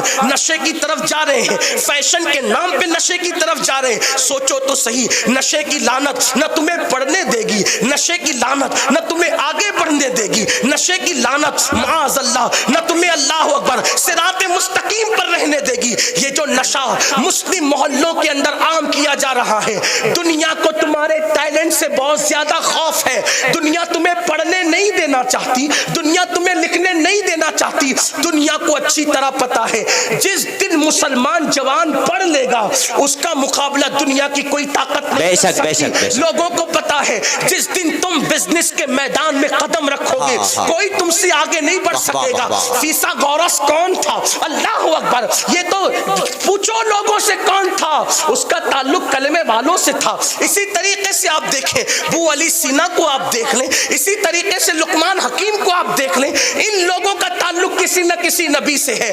تو ایمان والوں کو پڑھنے نہ دو, لوگوں کا منصوبہ پڑھنے نہ دو, انہیں اچھا بزنس کرنے نہ دو. ان کو غریب بناؤ, ان کو مفلس بناؤ, ان کو جاہل بناؤ. اس لیے کہ جب یہ جاہل رہیں گے, یہ مفلس رہیں گے تو ان کو غلام بنانا آسان ہوگا. ہندوستان کی سرزمین پر جو حالات بنے ہوئے ہیں اس وقت میں مسلمانوں کو تین چیزوں پہ توجہ دینی چاہیے. ایک تو دیندار بنو, ایک تو مالدار بنو, اور ایک تو ایجوکیشن کو عام کرو. مبارک پور والو, اگر تم ایجوکیشن کی بات نہ کرو گے تو کون کرے گا؟ یہ تو وہ قصبہ ہے جس کے چراغ سے پوری دنیا کے اندر چراغ مصباح جان جلاتے نظر آ رہے ہیں. اس سرزمین پر علم کی شمع کو لے کے آگے بڑھنا ہوگا. آج مسلمان کہتے ہیں مولانا میں اپنے بچے کو نہیں پڑھا سکتا کیونکہ میں غریب ہوں. میں کہتا ہوں میرے نوجوان غربت کی شکایت نہ کر. کیا تجھے نہیں پتا عورتوں نے اپنے یتیم بچوں کو چرخہ کاٹ کر کے پڑھایا تھا؟ غوث پاک کو کس نے پڑھایا؟ محبوب الہی کو کس نے پڑھایا؟ ان کی ماؤں نے پڑھایا.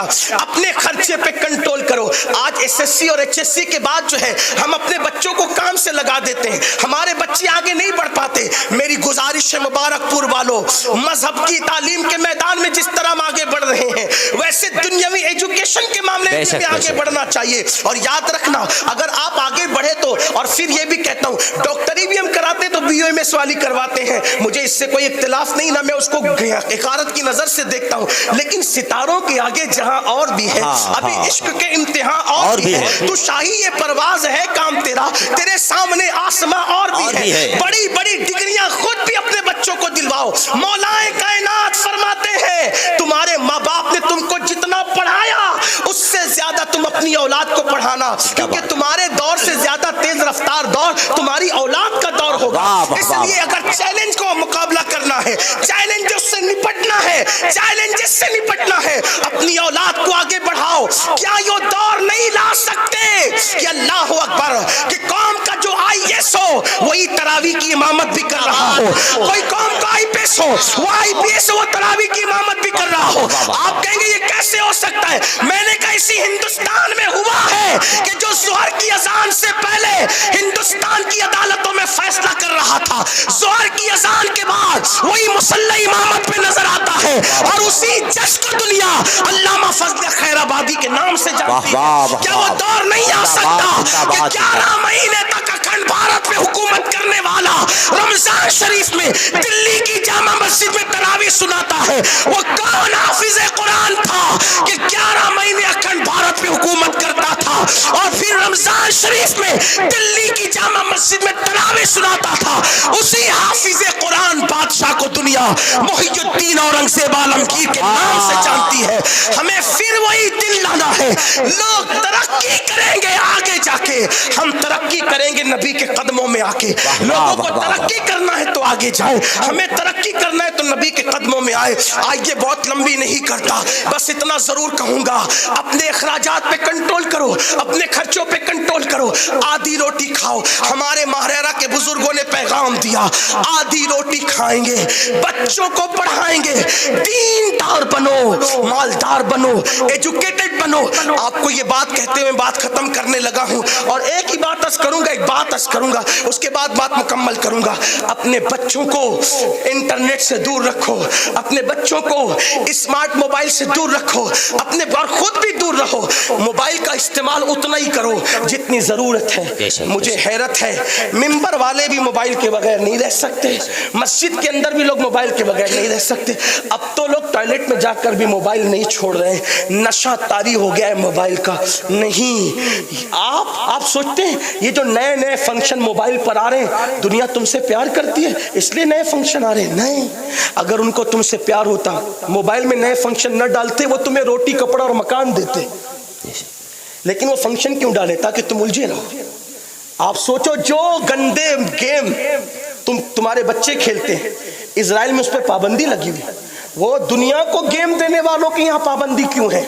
وہ چاہتے ہیں ہمارے بچے پڑھے تمہارے نہ پڑھے، اور انہیں کسی اور سے کوئی ٹینشن نہیں. انہیں ٹینشن ہے تو محمد الرسول اللہ کے غلاموں سے.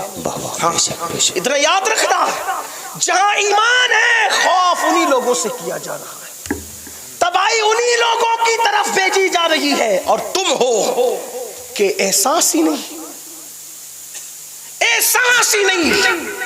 کب تک گناہ گناہ گناہ میں ڈوبے رہو گے؟ کیا گناہ کرنے آئے تھے؟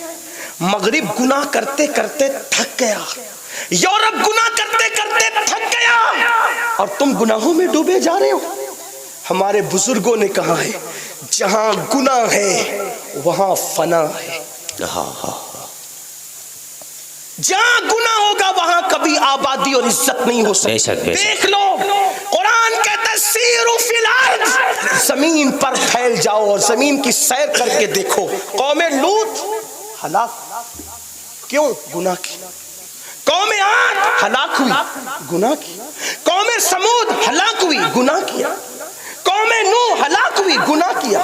قوم بنی اسرائیل چہرے سور اور بندر کی طرح ہو گئے، مسک ہو گئے. داؤد علیہ السلام کے دور کے بعد کا دور آپ پڑھیں، ایام یوم السبت والے، سنیچر کے دن شکار کرنے والے.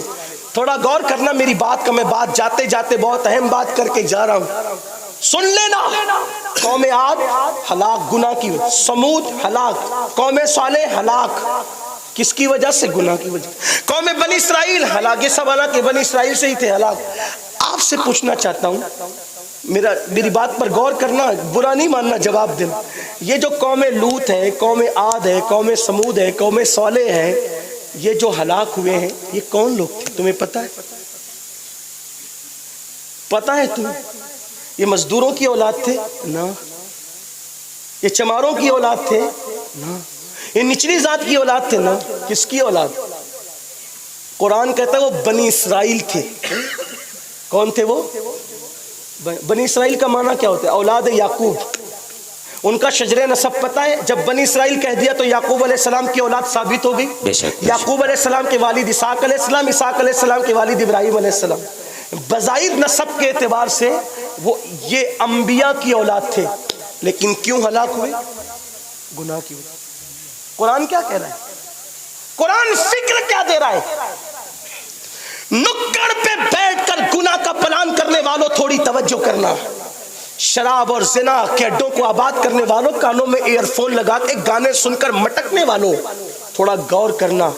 قرآن جس کو اولاد پیمبر کہہ رہا ہے، بنی اسرائیل، بنی اسرائیل اولاد پیمبر آل نبی ہے نا، بنی اسرائیل کا نا. جب وہ اولاد پیمبر گناہ کریں تو ان پہ پتھر برس سکتے ہیں. بنی اسرائیل کا میرے مطلب تو یہی ہے نا، اولاد یعقوب.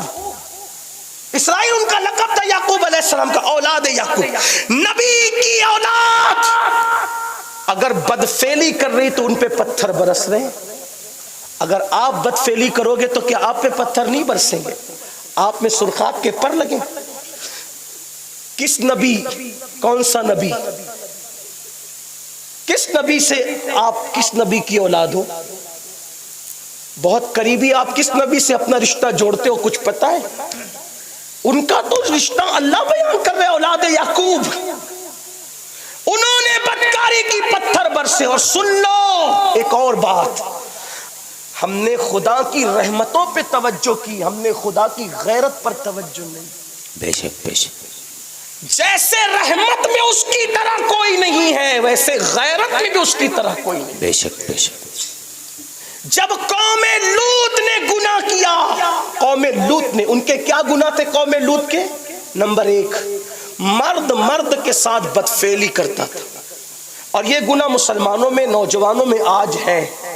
بلکہ بڑی معذرت کے ساتھ دوستی اسی لیے کی جاتی ہے خوبصورت لڑکوں سے تاکہ اپنے دل کی خواہشات پوری کی جائے. حالانکہ بتایا گیا کہ جانوروں میں بھی جانور بھی نر جانور کے ساتھ بدفعلی نہیں کرتا سوائے سور کے. یہ بات صرف خنزیر میں اور جانوروں کے اندر یہ چیز نہیں ہے. تو نمبر 1 مرد کے ساتھ بدفعلی کرتا تھا. نمبر 2 وہ تالی بجاتے تھے, تالی بجانا ان کی عادت تھی. نمبر 3 وہ سیٹی بجاتے تھے, تفسیر اٹھا کے دیکھیں.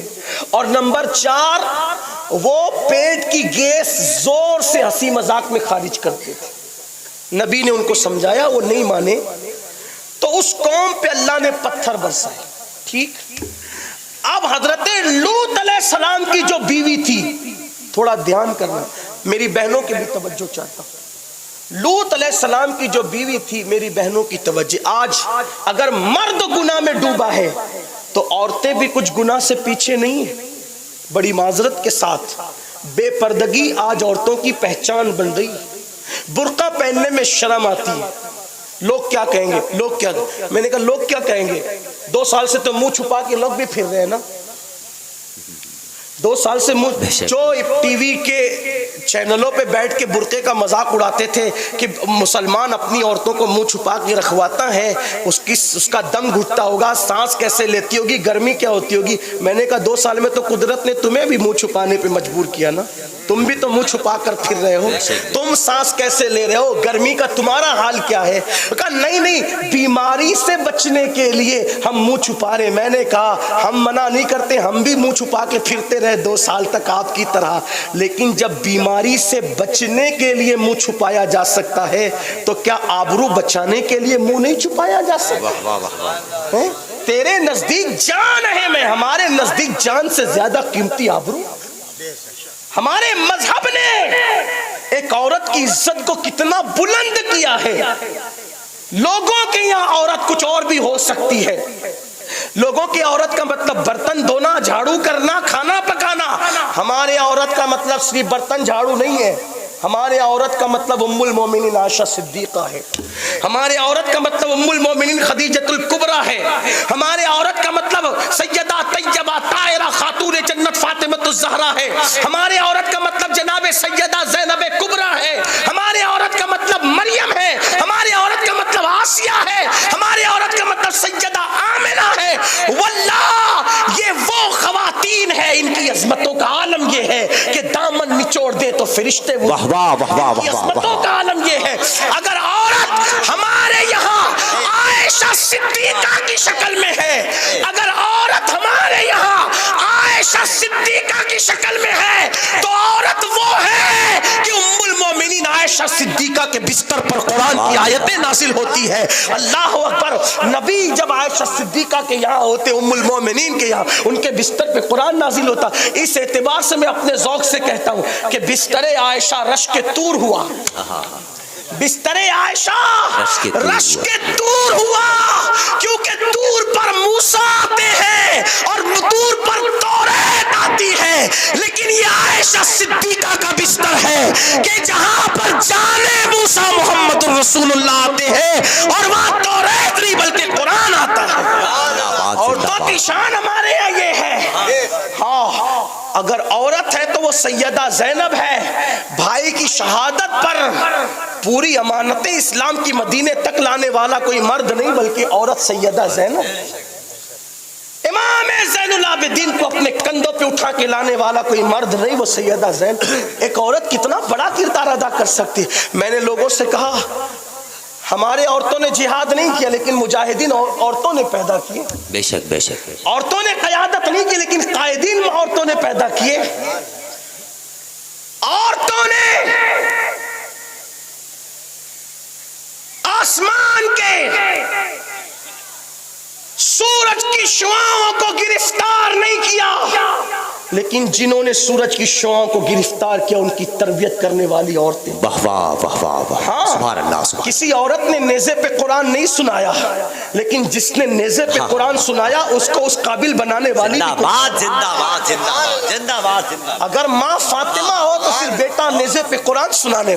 تربیت کا اثر ہے. سبحان اللہ. جو مائیں سیریل دیکھ کے بچوں کو دودھ پلائے گی اور جو مائیں موبائل پر مردوں سے اپنے کیریکٹر لیس گفتگو کرے گی، اس ماں کی گود میں کس طریقے سے باکردار بچہ جنم لے سکتا ہے. خوبصورت بیوی، جملہ یاد رکھنا، خوبصورت بیوی خوبصورت بچے کو جنم دے یہ ضروری نہیں، لیکن با حیا بیوی با حیا بچے کو جنم دیتی. بے شک بے شک. سبحان اللہ. باکردار ماں باکردار بچے کو زندہ باد زندہ باد. تو آج عورتیں بھی بے نقاب ہو رہی ہیں، بے حجاب ہو رہی ہے. سیریل اور فلموں میں بھی ان کی توجہ ہے.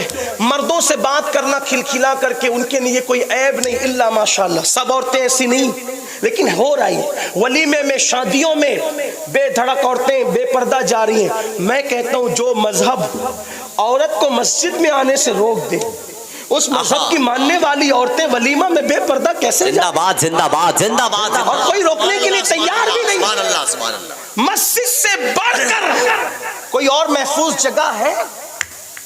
بلکہ روئے زمین پہ سب سے بہترین جگہ مسجد ہے. بے شک بے شک. ہو سکتا ہے کہ میری بات سے کسی کو اختلاف ہو. میں ہاتھ جوڑ کے کہتا ہوں کہ میں کوئی مناظرے کا میدان کھولنے نہیں آیا. قادری فقیر ہوں، اصلاح کی بات لے کر کے آیا. ورنہ بھی لوگ کہیں گے کہ بخاری میں تو اجازت ہے، تم کیسے منع کر رہے ہو؟ میں نے کہا کہ بخاری میں تو اور بھی کچھ ہے.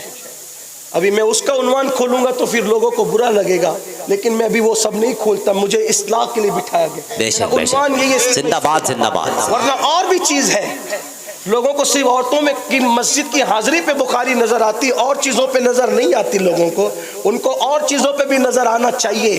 ہاں، لیکن میں اس کا باب نہیں کھولنا چاہتا. لیکن صرف یہ کہنا چاہتا ہوں کہ مجھے بتائیں کہ جس مذہب نے اگر عزت خطرے میں پڑ جائے تو مسجد میں آنے سے منع کر دی. بلکہ آپ کو ایک بات بتاؤں، ام المومنین حضرت سیدہ میمونہ رضی اللہ تعالی عنہا، یہ حضور کی بیوی حضرت میمونہ ہے. جب حضور کے وصال کے بعد لوگوں نے کہا امی جان ہم یہ چاہتے ہیں کہ نبی کی پیاری زوجہ ہمارے ساتھ عمرہ کے لیے چلے. حضور کا وصال ہو گیا. حضور کے وصال کے بعد ام المومنین حضرت میمونہ سے کسی نے کہا کہ آپ ہمارے ساتھ عمرہ کے لیے چلیں. تو ام المومنین فرماتی میں نے حج بھی کر لیا اور میں نے عمرہ بھی کر لیا. اب میرے نبی نے ہمیں گھر میں رہنے کا حکم، اب میں گھر سے باہر نہیں نکلتی، کیونکہ قرآن کیا کہتا ہے؟ وَقَرْنَا فِي بُيُوتِكُنَّ، تم اپنے گھروں میں بیٹھی رہو. اللہ نے کہہ دیا ہم اپنے گھروں میں بیٹھی ہیں. آپ غور فرمائیں، امہات المومنین کی فکر یہ. حالانکہ بعد میں ام المومنین حضرت میمونہ رضی اللہ تعالیٰ عنہ ان کا وصال مکے کے قریب ہی ہوا، لیکن آپ سے پوچھنا چاہتا ہوں کہ ان کی حیا کا عالم کیا تھا. حضرت عاتقہ رضی اللہ تعالیٰ عنہ، اللہ اکبر، حضرت عاتقہ رضی اللہ تعالیٰ عنہ، آپ کو مسجد میں آنے کا بڑا شوق تھا. حضرت عاتقہ ان کے شوہر کا جب وصال ہو گیا، میری بہنوں کی توجہ، ان کے شوہر کا وصال ہو گیا تو فاروق اعظم امیر المومنین غیظ المنافقین امام المجاہدین سیدنا عمر ابن خطاب رضی اللہ تعالیٰ عنہ نے آپ کو نکاح کا پیغام بھیجا کہ آپ کے ساتھ نکاح کرنا چاہتا ہوں. حضرت عاتقہ نے کہا امیر المومنین آپ کے ساتھ نکاح سے کون منع کرے گا، ہماری سعادت ہے، آپ کے ساتھ نکاح کرنا سعادت ہے. لیکن آپ عورتوں کو مسجد سے روکتے ہیں. اگر نکاح کریں گے تو بیوی ہو جاؤں گی، منع کریں گے تو رکنا پڑے گا. ایک شرط پہ نکاح کرتی ہوں کہ آپ سب کو روکتے ہیں مسجد سے، مجھے نہیں روکیں گے، میں مسجد جاؤں گی. آپ نے فرمایا ٹھیک ہے، تم نے جانا، ہم منع نہیں کریں گے. اب آپ روک رہے ہیں لوگوں کو، یہ مسجد جاری، آپ نے سوچا سب کو روکتے ہیں، اس کو نہیں روکتے چونکہ وعدہ کر چکے، تو آپ نے ایک ہیلا کیا۔ ہیلا کیا کیا کہ میمونہ رضی اللہ، حضرت عاتقہ رضی اللہ تعالی، حضرت عاتقہ جب مسجد جانے لگی تہجد کے وقت میں، تو پہلے سے فاروق اعظم ایک کھجور کے درخت کے پیچھے چھپ گئے، اور جب وہ جا رہی تھی برقع اوڑھ کر کے تو آپ نے زور سے ہاتھ ان کے سر پہ مارا اور پھر درخت کے پیچھے چھپ گئے۔ حضرت عاتقہ نے ادھر ادھر دیکھا اور زور سے پڑھا انا للہ و انا الیہ راجعون، زور سے پڑھا، اور اللہ کی بارگاہ میں سر اٹھا کے کہتی ہے مولا تو جانتا ہے کہ مسجد میں آ کے عبادت کرنا مجھے کتنا پسند ہے مولا، مگر فتنوں کا دور آ گیا، پتہ نہیں میرے سر پہ کس نے حملہ کیا، میری آبرو خطرے میں پڑ گئی۔ اور پھر اس کے بعد مسجد نہیں گئی، مسجد نہیں گئی، گھر واپس گئی، اور پھر جب باہر نہیں نکلی، جب نکلا تو ان کا جنازہ باہر نکلا۔ اگر حیا کو خطرہ ہوا تو عورتوں نے مسجد جانا، زندہ باد زندہ باد زندہ باد، عزت کو خطرہ ہوا تو عورتوں نے مسجد جانا چھوڑا۔ اور آج عورتیں ولیمہ میں بن سنور کر جائیں، شوہر کے لیے نہیں بننا سنورنا، ولیمے میں جانے کے لیے۔ مجھے حیرت ہے کیسے چینجنگ آ گئی، چینجز کیسے آیا۔ اسلام میں بننے سنورنے کا حکم شوہر کے لیے ہے، عورتیں گھر میں رہنے کے لیے نہیں سنورتی، عورتیں بازار جانا ہے تو سنورے گی، ولیمہ جانا ہے تو سنورے گی۔ حالانکہ فرمایا گیا جو شوہر کی خوشی کے لیے سنورتی ہے، سنگھار کرتی ہے، اللہ اس عورت کو رات میں نفل پڑھنے سے زیادہ ثواب عطا۔ سبحان اللہ سبحان اللہ سبحان اللہ۔ اسلام بننے سنورنے سے منع زندہ باد، نہیں زندہ کرتا، باد، جائز طریقے سے بننا سنورنا ہے تو، لیکن حیرت اس بات پر ہے کہ بے باک ہو رہی۔ تو بات دور نکلی، میں عرض کر رہا تھا بات سمیٹتے ہوئے بہت دور نکل گئی، بات ٹائم بھی کافی زیادہ ہوا، میں اپنی گفتگو سمیٹ لوں گا اور سمیٹ ہی رہا ہوں کہ حضرت لوط علیہ السلام کی قوم نے جرم کیا، ان پہ پتھر برسے، لیکن لوط علیہ السلام کی جو بیوی تھی، توجہ کرنا، وہ مجرم نہیں تھی۔ اس اعتبار سے جس جرم میں قوم لوط مصروف تھی، اس جرم سے حضرت لوط علیہ السلام کی بیوی کا دور دور کا بھی کوئی تعلق نہیں تھا، کیونکہ نبی کی بیوی کبھی بے حیا نہیں ہو سکتی، بے غیرت نہیں ہو سکتی۔ کیوں؟ بلکہ اللہ نبیوں کے حوالے سے اتنی غیرت فرماتا ہے کہ میرے نبی پاک کے نکاح میں آنے سے پہلے آپ کی ازواج اگر کسی اور کے نکاح میں بھی رہی تو اللہ تبارک و تعالیٰ نے جو فطرت کے بعض معاملات ہیں ان سے ان کو محفوظ رکھا۔ وہ آپ علماء سے پوچھ سکتے ہیں، میں اس کی طرف نہیں جاتا، لیکن بات آپ کو یہ بتانا چاہتا ہوں کہ اللہ کتنی غیرت فرماتا ہے کہ جب لوط علیہ السلام کی قوم پر بے حیائی کی وجہ سے پتھر برسے تو اللہ نے پتھر برسانے سے پہلے لوط سے کہا کہ آپ قوم سے نکل جائے، باہر نکل جائے۔ جب لوط علیہ السلام اپنی فیملی کے ساتھ باہر نکلے اور قوم پہ پتھر برس رہے تھے، اگرچہ لوط علیہ السلام کی بیوی اس بدی میں مبتلا نہ تھی، لیکن قوم پر جب پتھر برستے دیکھا تو لوط علیہ السلام کی بیوی نے پیچھے مڑ کے کہا ہائے میری قوم۔ لوط علیہ السلام کی بیوی نے کہا ہائے میری قوم۔ اللہ نے وہ پتھر جو مجرموں پہ برس رہے تھے، لوط علیہ السلام کی بیوی پہ وہ پتھر ڈال کر اس کو بھی ہلاک کر دیا، اور ہمیں پیغام دیا اللہ کی غیرت۔ اگر نبی کی بیوی مجرم نہ ہو ان جرائم کے اعتبار سے، لیکن مجرموں کی حامی بن جائے تو اس پہ بھی پتھر برس رہا۔ نبی کی بیوی کسے کہتے؟ آپ کہاں ہو؟ یعنی گناہ نہیں کیا، وہ بدی نہیں کی، بدی کرنے والوں کی حمایت کی، ہائے میری قوم کہا، اللہ نے اس پہ بھی پتھر برسا دیا۔ اب آپ سوچتے ہیں ہم بدی کرتے رہے، پاپ کرتے رہے، شراب اور زنا کے اڈوں کو آباد کرتے رہے اور ہم آرام کی زندگی جیے، عیش کی زندگی جیے، ایسا نہیں ہو سکتا۔ جہاں گناہ ہے وہاں فنا ہے۔ اگر اس فنا سے تباہی اور بربادی سے بچنا ہے، ایک راستہ ہے، بس توبہ کا دروازہ کھلا ہوا ہے۔ اللہ کے بندو، اللہ کی طرف رجوع کرو، پلٹو، توبہ کرو۔ میرے اللہ کا وعدہ ہے کتنا بڑے سے بڑا مجرم بھی توبہ کرے گا ہم اس کو معاف کر دیں گے، اس کی مغفرت فرما دیں گے۔ بلکہ یہاں تک فرمایا کہ گناہ کرنے والا جب گناہ سے توبہ کرتا ہے تو ہم اس کے گناہوں کو نیکیوں میں تبدیل کر دیتے ہیں، اس کے گناہوں کو نیکیوں سے بدل دیتے۔ توبہ کر لو، میری قوم کے جوانوں توبہ کر لو، توبہ کا دروازہ کھلا ہے۔ کیسے کیسوں نے توبہ کی، اللہ نے ان کو معاف کیا، اللہ تعالیٰ نے ان کی مغفرت کی، اور اللہ کا وعدہ ہے ان اللہ یحب التوابین، جو توبہ کرتے ہیں اللہ ان کو اپنا محبوب بنا لیتا ہے۔ ہر دروازے پر مجرم جا کر گناہ کا اعتراف کرے، اقبال جرم کرے تو اس کو سزا ملتی ہے، اس کی عزت جاتی ہے۔ میرے اللہ کی چوکھٹ وہ چوکھٹ ہے، وہاں آ کر کوئی اقبال جرم کر لے تو نہ سزا ملتی ہے نہ عزت جاتی ہے، بلکہ اللہ اس کو معاف بھی کرتا ہے اور اس کی عزت اس طرح بڑھاتا ہے۔ ان اللہ یحب التوابین، اللہ توبہ کرنے والوں کو محبوب بناتا ہے۔ حضرت محبوب الہی خواجہ نظام الدین اولیاء اپنے ملفوظات میں فرماتے ہیں ایک آدمی متقی ہوتا ہے اور ایک آدمی توبہ کرنے والا ہوتا ہے، اور دونوں برابر ہوتے ہیں اس اعتبار سے کہ متقی وہ ہے جس کے نامہ اعمال میں گناہ نہیں، اور توبہ کرنے والا وہ ہے کہ جس نے گناہ تو کیا مگر توبہ کیا اور توبہ کی برکت سے اس کے گناہ مٹا دیے جاتے ہیں، تو اس کا نامہ اعمال بھی گناہوں سے پاک ہوتا ہے اور اس کا نامہ اعمال بھی گناہوں سے پاک ہوتا ہے۔ اس لیے توبہ کرتے رہو، اور یہ مت سوچنا کہ میں توبہ کروں گا تو میرا اللہ معاف کرے گا کہ نہیں کرے گا، یہ شیطانی وسوسہ ہے۔ ارے نادان سوچ تو صحیح، جب کافر ایک مرتبہ لا الہ الا اللہ محمد الرسول اللہ پڑھتا ہے تو اللہ اس کا کفر ختم کر دیتا ہے، اللہ اس کا شرک ختم کر دیتا ہے، اور ایمان لانے سے پہلے کے سارے گناہ اس کے مٹا دیے جاتے ہیں۔ اگر کافر یہ کلمہ پڑھے تو اس کو یہ انعام ملتا ہے، اگر مومن یہ کلمہ پڑھے تو اللہ اس کو کیا انعام عطا فرمائے گا۔ لوگ کہتے ہیں مولانا وظیفہ دیجئے، جب ان کو کہتے ہیں نا کلمہ پڑھو تو کہتے ہیں کوئی اور دیجئے۔ کلمے سے بڑا بھی کوئی وظیفہ ہے؟ سوچے تو صحیح۔ میری قوم کا حال یہ بن گیا، چیزیں مول سے لو، چاہے فٹ پاتھ سے زیادہ غیر گزری ہو، یہ حال ہے لوگوں کا۔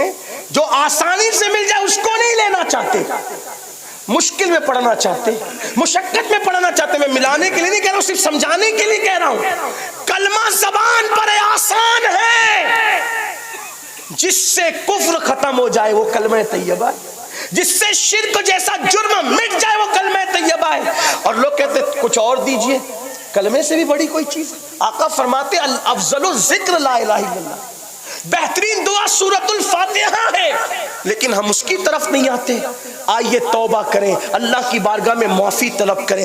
کیسے کیسوں نے توبہ کی، اللہ نے ان کو معاف کیا، ان کے جرائم کو معاف کیا، ان کو مقام ولایت عطا کیا۔ اس لیے ہم بھی اللہ کی بارگاہ میں توبہ کریں۔ حدیث پاک میں آتا ہے جب رات کا آخری حصہ آتا ہے اللہ رحمت کی چادر پھیلا کے کہتا ہے رات کے پاپیوں صبح ہونے سے پہلے پہلے توبہ کرو تاکہ میں تمہیں معاف کر دوں۔ اور جب غروب آفتاب کا وقت آتا ہے تو رحمت کی چادر پھیلا کے کہتا ہے دن کے گنہگاروں شام ہونے سے پہلے پہلے توبہ کرو تاکہ میں تمہیں معاف کر دوں۔ آئیے نا، جب توبہ کا دروازہ کھلا ہے تو معافی مانگ لیجئے، توبہ کر لیجئے۔ اللہ اکبر۔ بس جو آخری بات عرض کرنے چلا تھا، بات طویل ہوئی، اختتام کی طرف جاتے ہیں۔ اگر جوان توبہ کرے، کوئی جوان توبہ کرے تو 40 دن تک آسمانوں میں نور کی قندیلیں جلائی جاتی ہیں۔ فرشتے ایک دوسرے سے پوچھتے ہیں یہ کیوں ہے، تو کہا جاتا ہے آج جوان نے توبہ کی۔ توبہ کیجئے، اور توبہ کان کھینچنا، گال پیٹنا نہیں۔ توبہ کیا؟ توبہ یہ ہے کہ اپنے اللہ سے عہد کرو اب گناہ کے راستے پہ نہیں جاؤں گا اور پھر نہ جانا، بس اسی کو توبہ کہتے ہیں۔ شرمندہ ہو جانا توبہ، اپنے اللہ سے عہد کرنا توبہ، گناہوں سے اپنے آپ کو روک لینا توبہ۔ بزرگوں نے فرمایا جیسے بکری کے تھن سے دودھ نکل کر اسی سوراخ سے دوبارہ اسی راستے سے دودھ نہیں جاتا، ایسے ہی گناہ سے توبہ کرنے والا پھر اس راستے پہ نہ جائے، یہ توبہ ہے۔ اور جو ایسی توبہ کرے اللہ اس کو اپنا محبوب اور مقبول بندہ بنا لیتا۔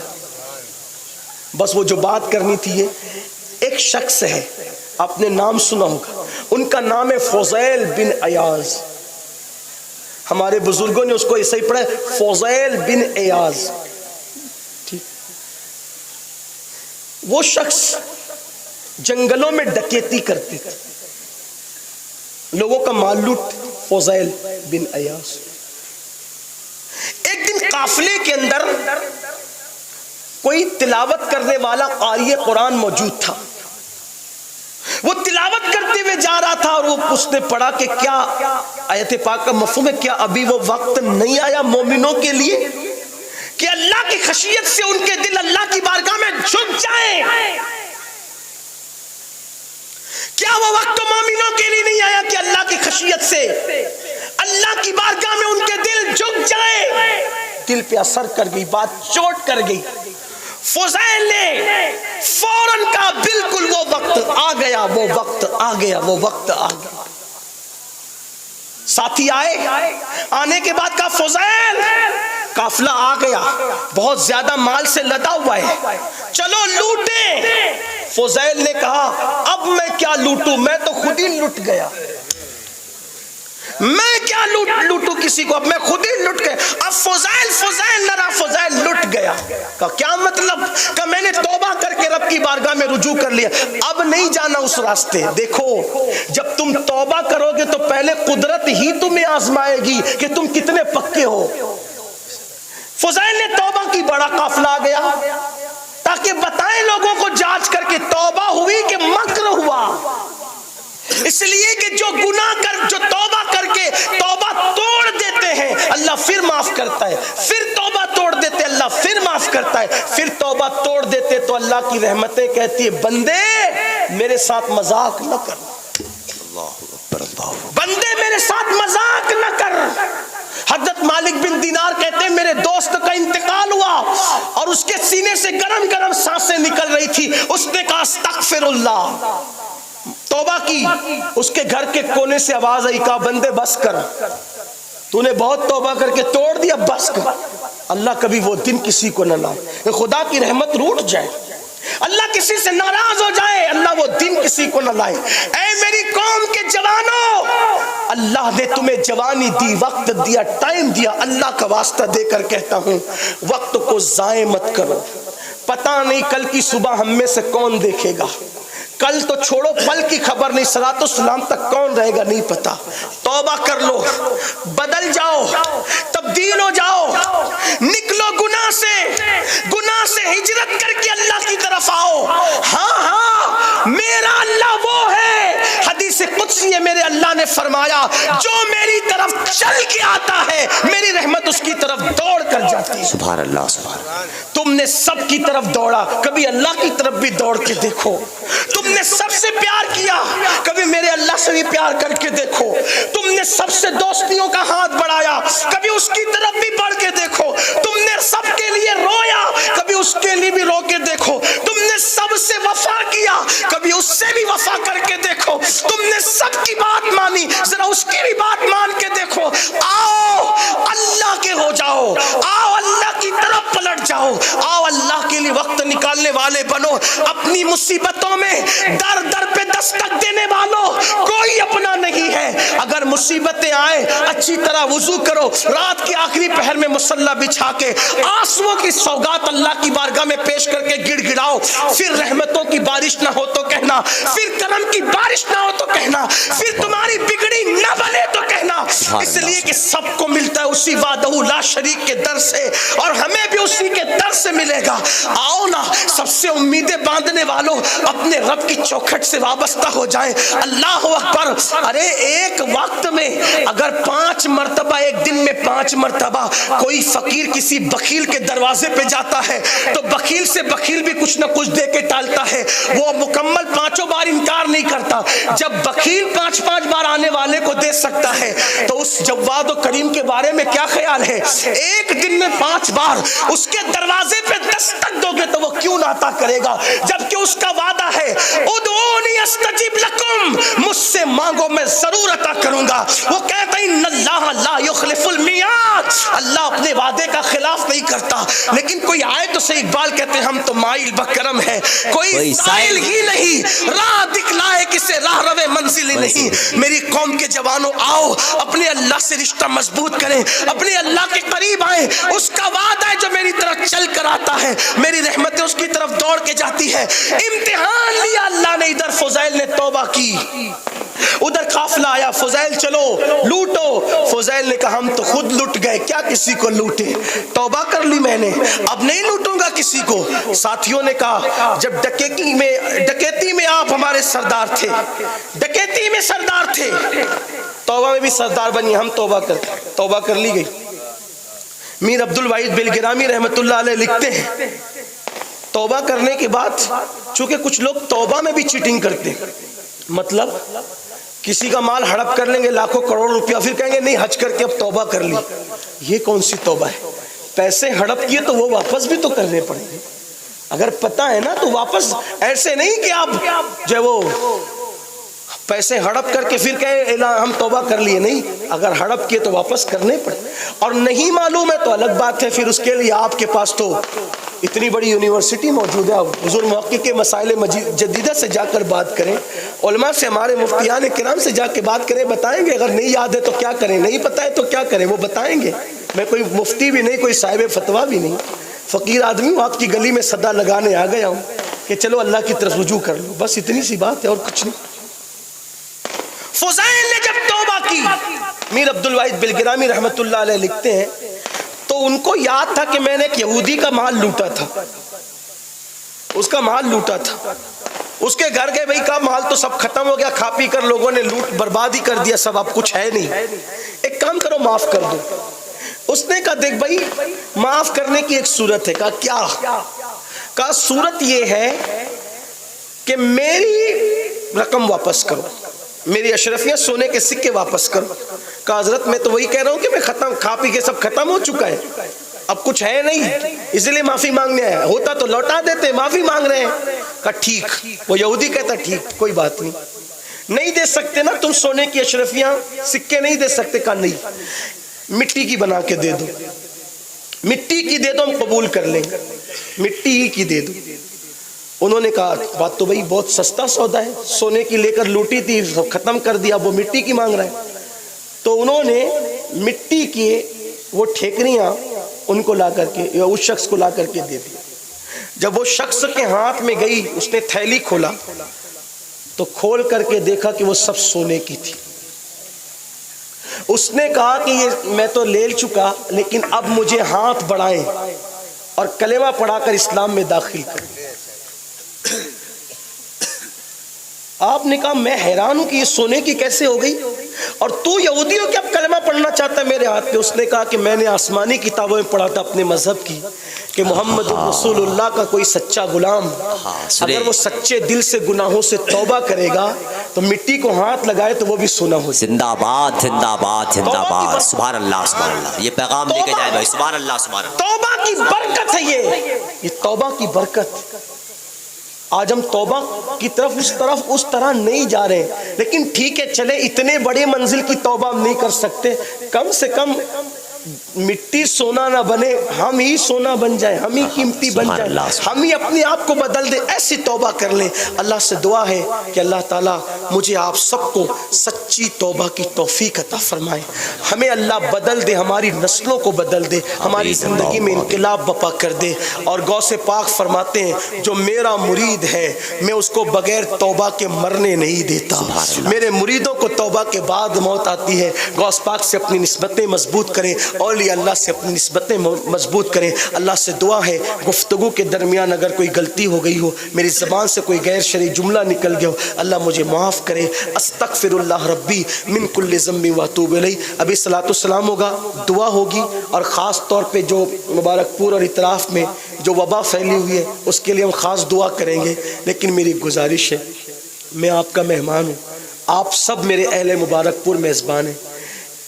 یہاں کی گلیاں چھوٹی ہے لیکن آپ کے دل بہت بڑے ہیں. سبحان اللہ، سبحان اللہ. اہل مبارک پور کے دل بڑے ہیں، گلیاں چھوٹی ہیں. اب ان چھوٹی گلیوں میں اتنے بڑے مجمع کس کے ساتھ گزرنا بڑا مشکل ہے.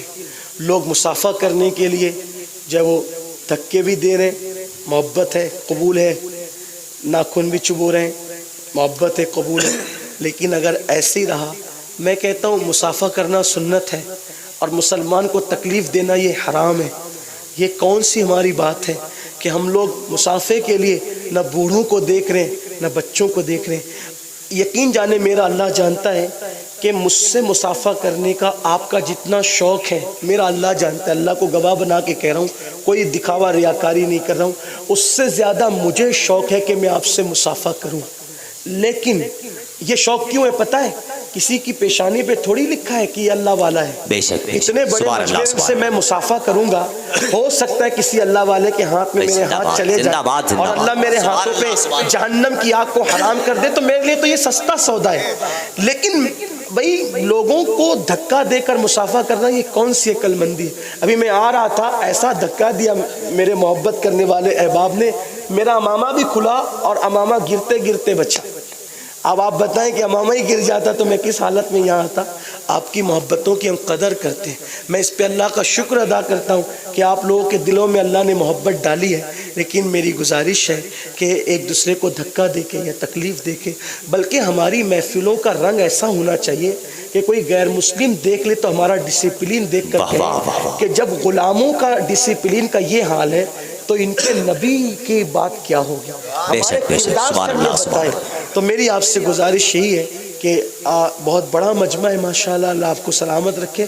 اور اتنے سب لوگوں سے ملتے ملتے رات ختم ہوگی لیکن ملاقات ختم نہیں ہو سکتی. مہینہ لگ جائے. تو میری گزارش ہے کہ صلاۃ السلام پڑھیں گے، دعا کریں گے اور آپ لوگ آپس میں مصافحہ کریں اور آپ بھی اپنے گھروں کو جائیں اور میں بھی جو ہے وہ یہاں سے مجھے جہاں جانا ہے میں چلا جاؤں. امید ہے کہ آپ میری بات پہ عمل کریں گے، اس لیے کہ یہ میرے 2 جملے ہیں. اب میں نے چیک کرنا اس پر کہ آپ میری پوری تقریر پہ عمل کریں گے یا نہیں. جو 2 جملوں پہ عمل نہیں کرے گا وہ 2 گھنٹے کی تقریر پہ کیا عمل کر سکتا ہے؟ تو اسی پر آپ کا امتحان ہوگا کہ آپ 2 جملوں پر کیسے عمل کرتے ہیں. اللہ تعالیٰ سب کو توفیق دے. السلام علیکم.